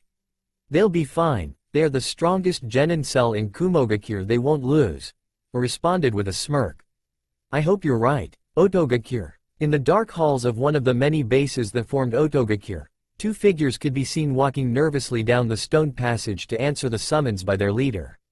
The hallways were dark and intimidating. Carvings of snakes decorated the long stretch of stone, giving those who traversed the hallways the feeling of being stalked like prey. The first figure was a young woman with long orange hair and brown eyes. She wore black pants with knee-length kunoichi boots, a white sleeveless shirt with fishnet arm warmers. She wore a purple rope belt and around her forehead was a Otogakure headband. Her name was Sasama Fuma, a young Fuma clan prodigy that had been manipulated into working for Orochimaru. Orochimaru had promised to return her cousin and fellow kinsman, Arashi, if she worked for him. Sasama had always been quiet and reserved and had trouble connecting with others of her clan. Orochimaru saw her potential and so started a small scheme to acquire her into his forces. Under the Snake Sanin's guidance, Sasama had bloomed into a powerful young woman who had finally been able to tap into her large potential. Since being recruited, Sasama had been forced to work harder than she ever had to before, often leaving her at breaking point with each training session. Sasama, like most Fuma clan ninja, had a talent with Fuinjutsu and barrier ninjutsu. Nothing compared to the Uzumaki clan, but better than most others. It was a talent Orochimaru desired. Sasama knew she was being trained for something. Orochimaru didn't take just anyone under his wing unless he had a specific role for them to play. She also knew that chances were that she would die fulfilling this role, thus her nervousness at being summoned. The next figure was another young woman. She had long red-pink hair, honey-colored eyes and wore a scowl on her face. She wore a dark blue long-sleeved shirt that was half unzipped revealing some cleavage, a white cloth that hung around her waist ending at her knees that acted like a skirt, a purple rope belt, black spandex shorts, and knee-length high-heeled boots. Her name was Tayuya Uzumaki, former member of the now disbanded Sound 5 and ex-bodyguard of Orochimaru. Tayuya, having barely survived her battle with Temari, fled back to Otogakure only to be severely punished for failing to retrieve Sasuke in the required timeline. Tayuya was demoted and then tortured, used by Kabuto for experiments and then harshly retrained to make up for her failure. The only reason she was still alive was because she had still succeeded in bringing Sasuke to Otogakure. Tayuya hadn't been the same since she returned. She was still arrogant and foul-tempered, but now held a certain submissive streak around either Kabuto or Orochimaru, no longer defiant. Tayuya had still not yet figured out what they had done to her during her time as a lab rat, but she was honestly terrified to find out. Turning to her senpai, Sasama observed the redhead and was slightly shocked to see the normally foul-mouthed girl held a look of nervousness similar to her own. For as long as Sasama had known the Uzumaki Kunoichi, she had never once seen her show fear, and it served to unnerve her. "So what do you think Orochimaru-sama wants?" Sasama asked nervously, causing the redhead to flinch as the silence was unexpectedly broken. "Who knows what that creepy fucker wants, but you can bet your ass it's nothing good for us," Tayuya responded with a scowl. The two continued walking in silence until they came to a large room decorated with large stone snakes. Sitting on a throne was none other than the snake Sannin Orochimaru. To his right was Kabuto Yakushi and to the left was none other than Sasuke Uchiha. "Welcome to Yuya. Sasama, I am glad you could make it," Orochimaru greeted them with a smirk. The two kunoichi kneeled before their leader and kept themselves from making eye contact. "Tell me, Tayuya, how is your training going? Have you made much progress on your ability?" the snake Sannin asked. Tayuya almost shivered in disgust at the Sannin's leer. "Yes, Orochimaru-sama, I have made significant progress lately, especially since the operation, though I still don't know what you did," she responded, getting a satisfied smirk out of the pale-skinned man. "Kukuku, most excellent, keep on improving and I might consider giving you your former rank back. By the way, that operation served to help amplify your ability. What I actually did to achieve that, well, you'll find out eventually," Orochimaru said. Tayuya scowled slightly but kept her head down so that the man wouldn't see it. Tayuya, like her fellow Uzumaki, had developed an ability. Her ability had no name that she knew of, but its abilities allowed her to absorb yin chakra or spiritual energy. Once all the yin is absorbed, she can corrupt and ensnare the victim's soul, turning them into a demonic-like creature she calls Doki, which she can control. Tayuya's ability gave her a strong alignment to yin release, making her a natural genjutsu user, along with giving her strong resistance to illusions and other yin release techniques. "Sasama, tell me, how is your training progressing?" he asked with a smirk, knowing that the man she sought to protect was already dead. "It's going well, Orochimaru-sama. I have just recently mastered all the Chunin level techniques of my clan and am ready to move on to the Jonin level techniques," Sasama replied with her head still slightly bowed. "Excellent, you progressed faster than I thought you would," Orochimaru said, pleased with the results. "Now then, I have a mission for the two of you. You're going to accompany Sasuke to the Chunin exams in Tanigakure next month. Your mission is simple: make sure he passes to the final rounds," ordered the Snake Man.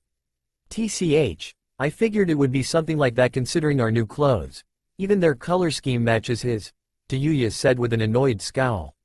Now Tayuya, Sasuke thought you should all look like similar to each other to help distinguish yourselves among the other teams," Kabuto said mockingly, annoying both Sasuke and Tayuya.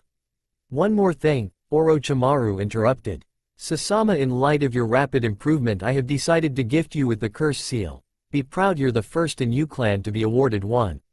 With this mark you shall be counted among my allied forces." Before Sasama could react, Orochimaru had bitten her on the neck and implanted the curse mark. Sasama cried out in pain but managed to silence herself and endured the agonizing pain so she did not embarrass herself in front of her leader. Eventually she passed out from the pain and the curse mark fully formed on her neck. Looking over, Orochimaru spotted the 3-tomo mark. Well, who would have thought she would receive the curse seal of heaven? How interesting, he mused. To Yuya, continue on with your training. Kabuto takes Sasama to her room to recover. Then tomorrow I want you to upgrade it to level 2. I will continue Sasuke's training, Orochimaru ordered. Giving an amused smirk, Orochimaru left the room with his apprentice following after. Uzushiogakure, with Naruto. 4 weeks later. Naruto let out a groan as he picked himself out of another pile of rubble. His body ached as he had been pushed nearly to his limits. The source of his pain were the 4 people in front of him, the 4 celestial guardians who had agreed to train him in preparation for the Chunin exams. Again? Seryu asked, getting a nod from the blonde. Naruto stood and summoned flames into being around him. They were white-hot and radiated at an extremely hot temperature. Naruto had spent the last 4 weeks training his new ability and his control over fire. The guardians had eagerly joined him in training. Naruto would never forget the day he had met them. Shortly after being completely trounced by the guardians, he was led to the Uzumaki clan's new home village. The village was beautiful, surrounded on all sides by heavily forested rolling hills located deep into Uzu no Kuni. The village's only entrance being through a maze-like cave. Large wooded walls reinforced with advanced defensive seals surrounded the village, giving a measure of defense. The village itself was full of many Uzumakis, some who survived the siege of Uzushio and others who had returned from exile. He was greeted warmly by his long-lost family and found himself fitting in with ease. Eventually he was led to the clan head's modest house and was finally allowed to ask the questions he desperately wanted answers for. Among those questions, the most prominent one was, why was I never taken in? Why was I alone? The answer he had received took wind right out of him, his anger disappearing quickly. Naruto, you're not the only Uzumaki out there alone. There are many others who are stranded in other nations and forced to make new lives for themselves. Some other Uzumakis are in even worse conditions than you are and often find themselves forced to work for those who would abuse their talents. So tell me, Naruto, do you think you are special, that only you should receive special treatment over your fellow kinsmen? Do you think you are the exception? That you are more important? Naruto had never felt so ashamed of himself. He had let his anger get the best of him and saw only his own suffering, never even considering his own kinsmen still out there alone in a world that would seek their destruction. Upon further discussion, Naruto learned what it truly meant to be a leader. Senna had explained that the destruction of Uzushio was caused by the world's fear of their clan. Kirigakure, Kumogakure and Yugakure had feared the Uzumaki clan the most. With the Uzumaki clan's mastery of Fuinjutsu and their individual unique abilities, they could often turn the tide of battle in moments. In the mere blink of an eye, an entire enemy battalion could be sealed away into the very earth they walk over, crippling entire armies and eventually forcing them into a complete rout. Kirigakure lost control of the seas after the First Great Shinobi War, after their fleet was sunk whirlpools summoned by the Uzumaki clan. Kumogakure suffered a humiliating defeat on their own soil when their armies were literally sealed away into massive sealing scrolls and held at ransom. Finally, Yugakure was crushed during a failed invasion by the diverse abilities of the Uzumaki, forcing them out of the war early. These defeats would solidify their fear of the infamous Uzumaki clan, which ironically would later lead to the Uzumaki clan's defeat. Because of the fear of another Uzushiogakure rising, Kumogakure, Kirigakure and Yugakure had spent numerous resources to hunt down and capture or exterminate as many Uzumakis as possible. Senna, as leader of the clan, must protect it at any cost, even if it means abandoning those who live outside of Uzu no Kuni. She can never let anyone know of the Uzumaki clan's survival. Only those who willingly return to their homeland are within her power to help. Snapping out of his thoughts, Naruto once again turned his attention to the battle. Focusing his flames into a dozen tomo-like shapes, he manipulated them to stay floating around his body as he awaited his enemy's move. The technique he was using was one of many new techniques he had created. Kaiden Magatama was a technique that created multiple tomo-shaped fireballs that detonated with the force of an exploding tag. Seeing his new technique, Naruto couldn't help but remember the day he learned the true name of his ability. Flashback. Naruto stood before a stone pedestal. A large tome lay surrounded by a complex seal array that led to another smaller seal array below it. Senna stood by his side with the guardians behind the two eagerly awaiting the results. So what do I do? Naruto asked with confusion. Place your hand on the smaller seal array and release a burst of chakra. The book will then open and guide you to the page that contains the information about your ability. The pages are normally blank, making it impossible to read, but if one should possess an ability, the words will appear on the page in white. If the words appear in red, then it means you have an ability that is dormant. Seeing as you have awakened your ability, the writing will appear as white. This book is where we record all the abilities Uzumaki clansmen awaken. It also allows us to find each person's unique ability. Senna informed him. With a nod, Naruto placed his palm over the seal array and gave out a small burst of chakra. At first nothing happened and Naruto was about to ask if it worked when the book opened and began tuning the pages on its own. Before long it stopped at a page and the writing appeared in white. Standing back, Naruto allowed Senna to read the page, seeing as she was the book's keeper. Well, your ability is called the Looping Yellow Fire Dragon Gate. It's an ability that is directly empowered by your 8 inner gates. Your ability is the complete mastery over fire in all its forms on a level that even surpasses pyrokinesis. Previous wielders of this ability could manipulate and create fire without the need of hand seals once they had sufficient control over their ability.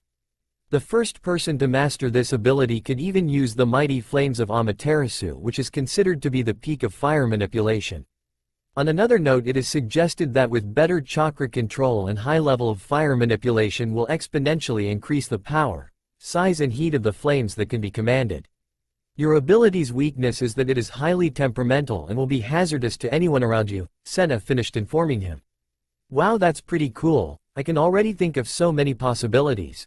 Oh, I can't wait to begin training again, said an excited Naruto, getting amused chuckles from the others. What abilities do guys have? Naruto asked, curious to see the power his fellow Uzumaki possessed.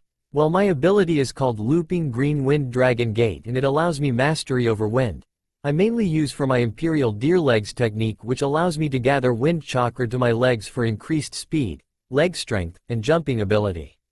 It also increases my reflexes and lowers wind resistance around me. I can even use my ability to give my arms cutting and slashing abilities, Byako lectured the blonde. My ability is called Looping Red Earth Dragon Gate and it allows me to harness to Earth's electrical fields and generate real electricity, which contains more power than chakra-created electricity. The only flaw is that it only works while my body is in contact with the ground, said Seryu with a fierce grin. My ability is called Looping Orange Water Dragon Gate and as the name implies, I can complete control over water, even going as far as to manipulate its density and temperature without the need for hand seals. I can make water as tough as steel, fast as wind, and as hot as fire. The only downside is that it requires pre-existing water to be of any use. It does not allow me to create water naturally. Of course, after years of training my water affinity, I can now create small amounts of usable water with just my chakra to overcome this weakness, Genbu said with a dull tone as usual. What about you, Suzaku? My ability is simply called Azure Phoenix. It allows me control over blue fire, which can reach extreme temperatures. I can also use my flames to heal myself. My strongest ability is that I can take on a phoenix form and even use a partial transformation should I wish to, Suzaku said stoically. And yours, Senna-ba-chan? Oh well, my ability is a powerful ability called Flaming Dragon's Gate. Its power is what allowed me to become leader of our clan. The power of my ability is the power over life and death. I can age someone until their life force is gone and I can restore one's life force effective, bringing them back from the dead. Such an ability is not without its drawbacks. I can only revive the recently deceased. I need their bodies as a requirement. It's extremely chakra taxing, and it can only be used once every 6 months. This ability has allowed me to lead the survivors of our clan through the last 2 great wars and keep our kinsmen alive. Like I said before, only those Uzumaki who come back to the island are within my power to help. Those on the outside are beyond my reach, Senna informed an amazed Naruto. Wow, that sounds amazing, but I guess with such an ability, if anyone learned of you powers, the world would be after you, said Naruto. Quiet, correct Naruto. This power is one of the many reasons why I must keep our clan hidden from the outside world, otherwise the shinobi of the 5 great nations would descend on us like carrion on a corpse, Senna said sadly. Well, enough of this talking now, Naruto, shall we begin your training? Byako spoke up to change the subject. With a nod, Naruto and the others left the room, none noticing the book once again changing to a blank page that quickly lit up with red writing. Flashback end. Don't get distracted and drop your guard, Naruto. Seryu called out as he charged at the blonde with a battle-hungry grin. Returning the grin, Naruto launched the fire Magatamas at Seryu. The man dodged frantically as each tomo exploded with the power of an exploding tag. Byako, finding an opening, used her Imperial Deer Legs technique to increase her speed and appeared before Naruto, swinging her fist. Naruto barely managed to dodge her assault. Before Naruto could fight back, Byako was suddenly behind him, moving faster than he could see, and was launched into the air by a vicious kick. Genbu created a dozen small water bullets, each as hard as steel, and launched them at the airborne Jinchuriki. Naruto, seeing the approaching water bullets, created small orbs of flame and had them explode with enough force to maneuver himself through the enemy barrage without being hit. Seeing Genbu out of water, Naruto ran through summon signs and with a roar of Kaden, Karyu Enden, Fire Release, Fire Dragon Flame Bomb, he spewed out a large flaming dragon that then proceeded to split into 3 heads, attacking Genbu from multiple directions. Genbu frowned, seeing the massive, extremely hot fire dragon descending down at him like a wrathful deity. Reaching into his equipment pouch, he pulled out a scroll, and with it he unleashed a large torrent of water. Genbu utilized his bloodline to reduce the weight of the mass of water and control it to form a large wall in a single second.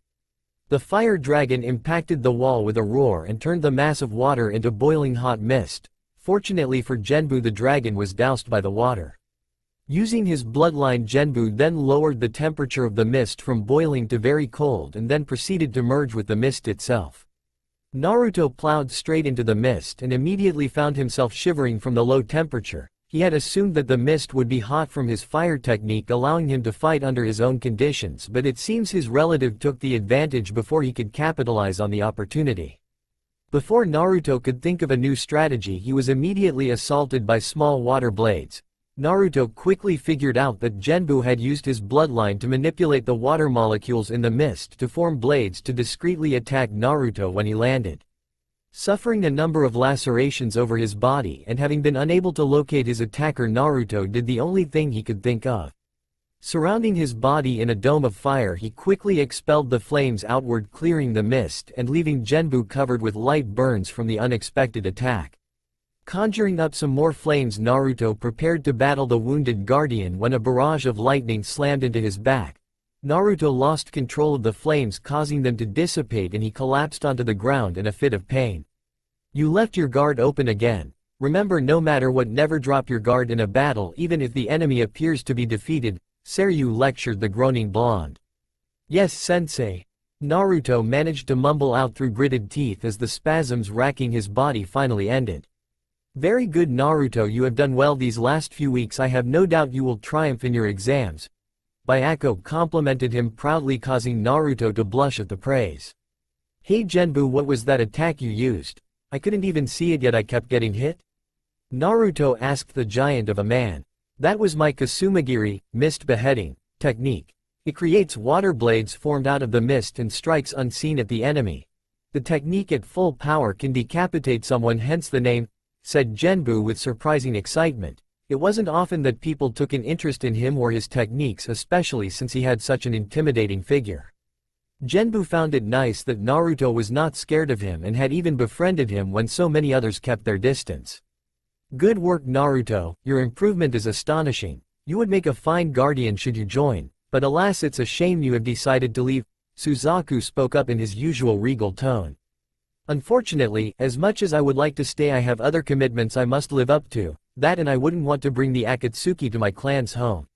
It would probably be best if I remain away from here until more peaceful times approach, Naruto said sadly. He didn't want to leave, but he knew that he must. But you will still come and visit, right? Byako asked as she slung her arm over his shoulders. Of course, whenever I can, I promise, Naruto said warmly. Moments later, a summoning seal array appeared around Naruto's feet. Looking up at his family one last time, he gave a smile. I guess this is goodbye for now. Take care of yourselves and please send my regards to Senna Ba-chan, Naruto said with a smile. Moments later, he disappeared in a puff of smoke. Damn, I'm going to miss the little guy, Seryu said somewhat sadly. Byako chuckled and punched the man lightly on his arm. Don't worry, he'll come back after all, he promised us, and we know Naruto doesn't break a promise. Jiraiya watched with a grin as his godson appeared before him with a puff of smoke. He particularly enjoyed the wide-eyed look of confusion on the boy's face as he tried to understand what had just happened. Where am I? What just happened? Asked the confused boy.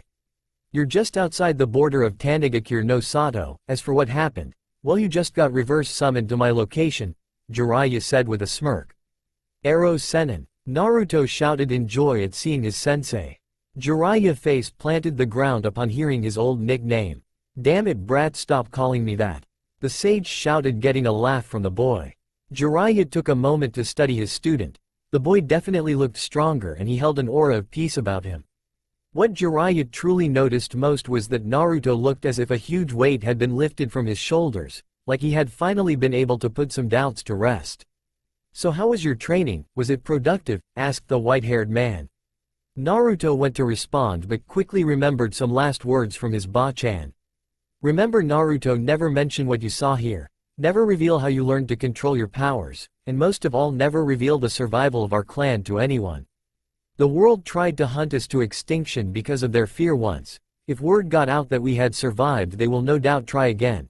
I wish I could do more to help you and the other Uzumaki stranded out in the world, but I must do everything in my power to keep our clan protected until the time comes when we can finally reveal ourselves.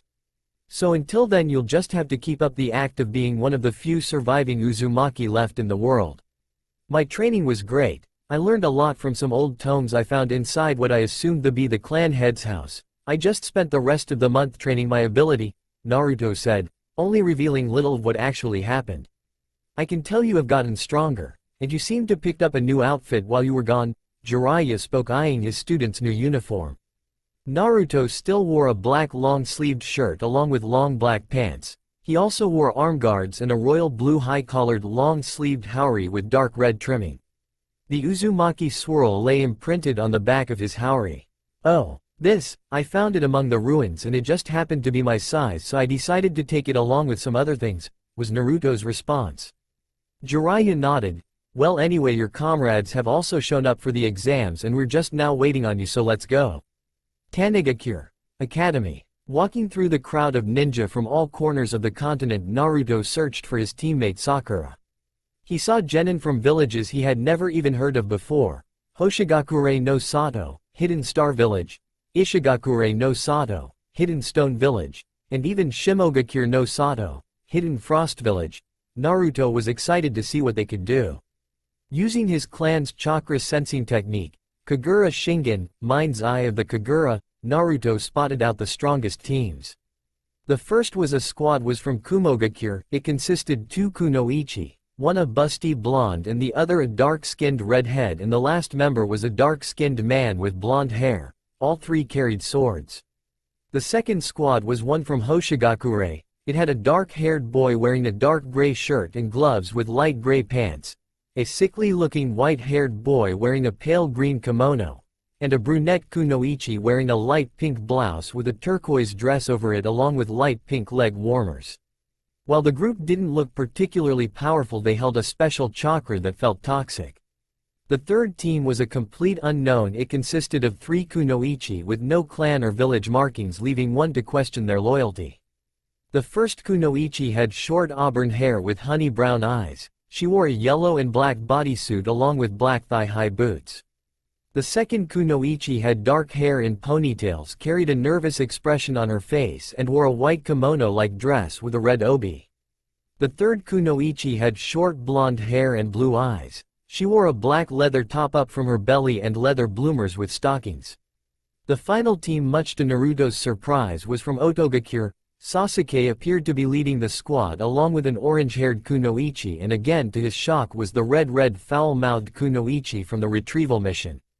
As much as Naruto wanted to confront Sasuke, he decided that now was not the time. Looking around, he finally found Sakura and his fellow rookies.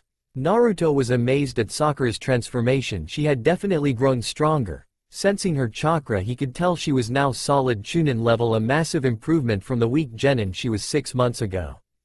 She had a healthy glow about her and her body was no longer thin and frail. She had begun developing into a woman and it showed. The perverted part of Naruto couldn't help but notice her breast had grown a cup size and she now had some curves. She now wore a long-sleeved red kimono shirt with a white outline that went down to her thighs along with fishnet shorts and knee-high open-toed boots. Her hair once again been grown out now flowing down her back to her waist with two pink bangs framing her beautiful face. Naruto couldn't help but think that if Sakura was attractive 6 months ago, now she was smoking hot, or at least that's how he saw it. The rest of his fellow genin all looked well and he could tell by their chakra that they had all grown stronger, although sadly their progress paled to that of Sakura or his own. Still, Naruto found himself immensely happy that they were all in good health. "Hey Naruto." Sakura greeted her teammate enthusiastically. "Hey Sakura-chan, you're looking well," Naruto greeted, offering her a soft smile. "Wow, you look so different now," she spoke in astonishment before walking to his side. "You're even slightly taller than me now," Sakura said in surprise, much to Naruto's joy. He never liked being the smallest of their group. "Yeah, well, you're looking great too. You've definitely grown a lot since I last saw you," Naruto complimented her, giving her a small blush at the comment. "Wow, this is Naruto. He's grown so much since 6 months ago. He's so much more mature," the pinkette though to herself. Naruto looked around the room for his fellow comrades. Spotting Team Asuma, he noted that Ino and Choji had temporarily teamed up with Amy, a former student in their academy class. Although she initially failed her Jonin test a year ago, it appeared she passed 6 months later and was now being assigned to a Chunin exam. Next he spotted Team Kurenai. Kiba was looking as excited as always, happily boasting to Shino, who as usual barely said a word. Hiding behind Kiba was Hinata, who looked completely out of her element, but then again she had never done well under pressure. Team Guy stood meters away from them, each looking calm and collected, yet Naruto could see the eagerness in their eyes. Looking over to a lone Konoha ninja, he tried to remember her face but nothing came to mind. She had long blonde hair and wore a pair of swirl-lensed glasses. Her face held a nervous expression as she combed her frizzy hair with her fingers, trying to keep her nerve. She wore a simple red battle dress with her headband around her waist like a sash. Sakura, seeing his confusion, decided to answer the inevitable question. "This is Shiho, she's our teammate for these exams," Sakura answered. Shiho greeted him nervously with a shaky smile. Deciding to help her out, Naruto greeted her back with a warm smile, putting her nerves at ease.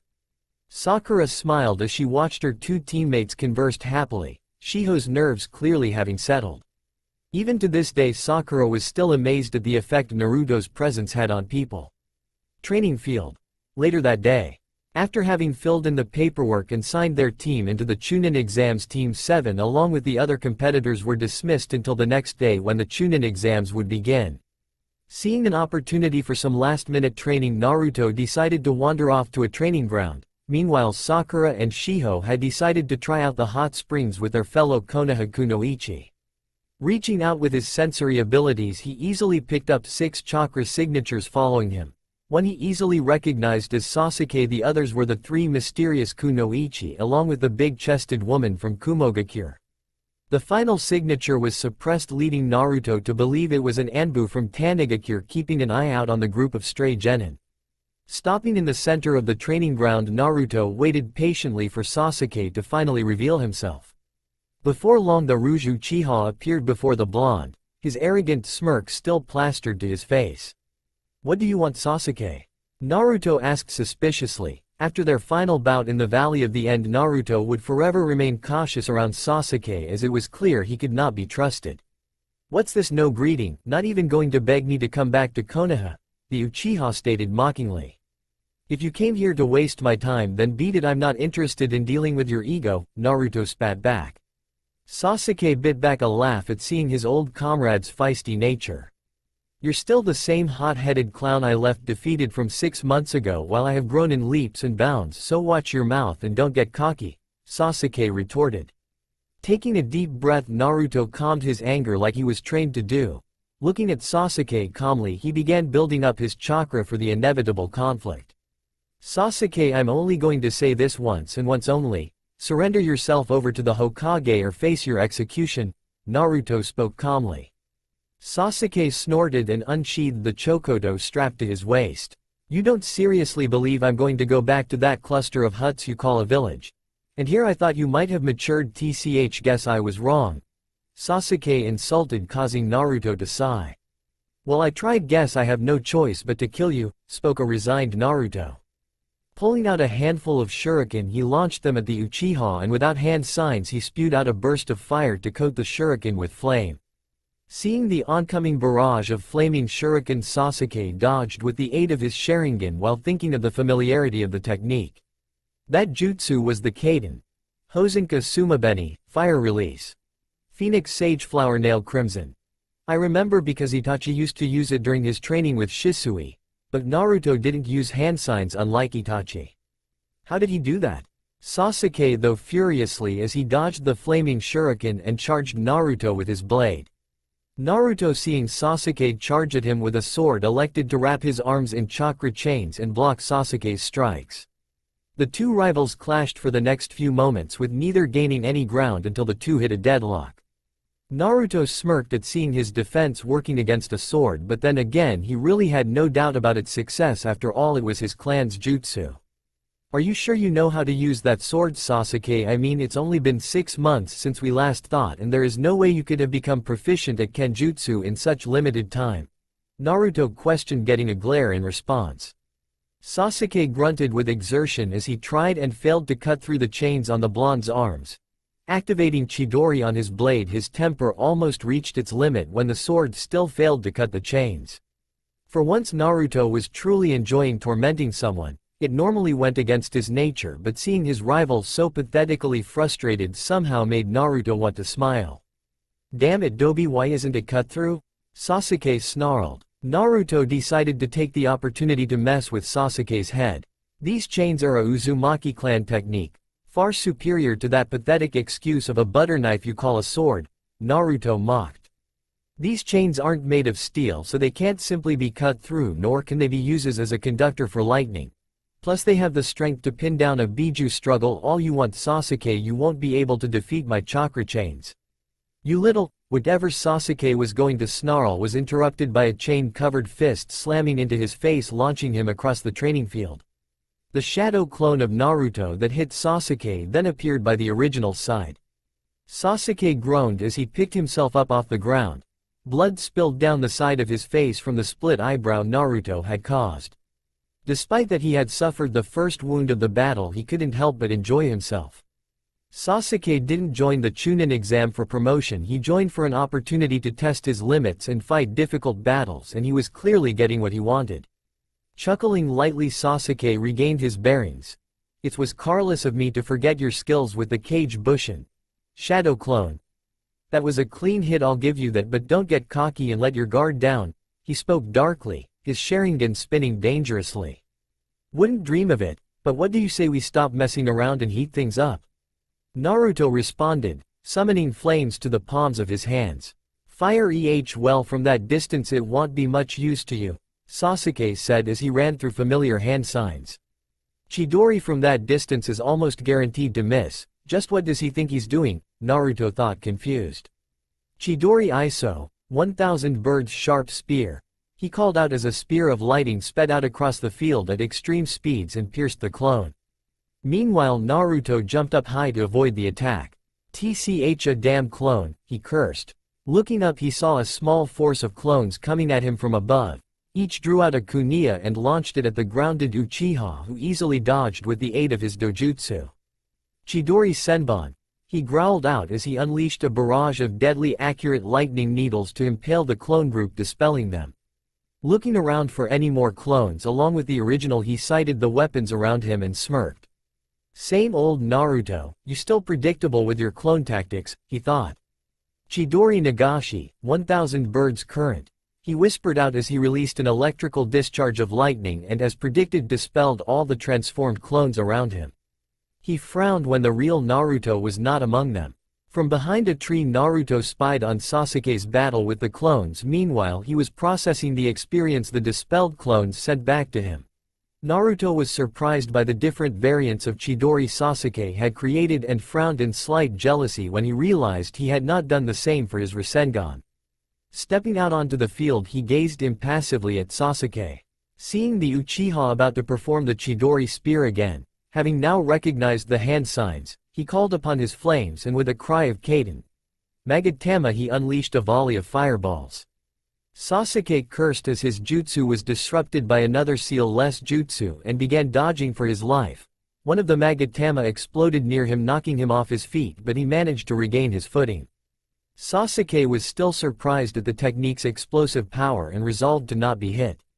Both rivals began a final sequence of hand signs and respectively cried out, Kaden, Enden, Kaden, Gokakyu, fire release, great fireball. Both young men exhaled large streams of fire at the other, each attempting to outpower and kill their rival.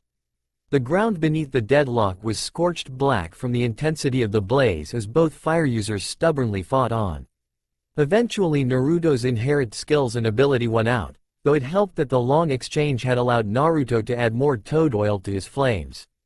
Impossible, I'm being defeated in my own clan's element, thought a panicking and furious Sasuke. Quickly drawing some blood, he slammed his hands down on the ground before the flames could consume him. The fire hit his location and exploded violently, shaking the earth they stood upon and clouding the area with thick gray smoke. Naruto awaited eagerly as the smoke dissipated, revealing a large charred and burned snake that was wrapped protectively around Sasuke. Naruto swore in disgust as the blatant abuse of a summon. You filthy scum, how low can you get, he cried out in anger. Sasuke shrugged uncaringly as the snake's corpse collapsed around him, it matters not. Before the two could get back to their fight, a cloaked Anbu appeared before them. He was dressed in a deep green full-body cloak and wore a forest camouflage-colored mask with what looked like a dark red spade symbol on the forehead of the mask. Genin Uchiha. Genin Uzumaki, stop this fighting now. It's clear to me that this has escalated beyond a mere spar, he demanded with authority. Genin Uchiha, since you were the instigator of this fight, I shall escort you back to your lodgings, he spoke. Both Naruto and Sasuke followed his commands. Both, while powerful for Genin, both knew that they were no match for the Anbu regardless of village. It was a common misbelief that ninja from minor villages were inferior to those from the Great Five, but that was wrong. The Great Five only had the privilege of having a broader spectrum of talented children to recruit, leaving the leftovers for the minor villages. To make up for this, each minor village generally had a specific specialty that allowed them to deal with ninja from the Great Five, evening the scales. As Sasuke left the field, he thought about the recent battle. Next time I'll make you take me seriously. You will give me the fight I want even if I have to force your hand. Unfortunately for you, I know exactly how to make you take me seriously, he thought darkly. Meanwhile, back at the field, Naruto used his sensory technique to scan for any more signatures and found that the three kunoichi, Sasuke and the Anbu, had left. Only the Kumo kunoichi remained. You know I know you're there, so why don't you come out? He spoke with annoyance. So you knew I was there that whole time, how interesting. Your dossier said nothing about being a censor type. One knew following you would yield results. Samui spoke as she dropped the genjutsu hiding her. Naruto for the first time got a clear view at her visage, from her curvaceous body and ample bust, to her elegant form and cold expression, along with her bright blonde hair and her icy blue eyes. Naruto was struck by her beauty. If Sakura was hot, then this woman is absolutely gorgeous. As the heat rose to his cheeks, Naruto couldn't help but think, as much as he didn't want to admit it, Sakura had nothing on Samui. That's all for now. If you want to see next part, then please like this video and subscribe my channel. Thank you.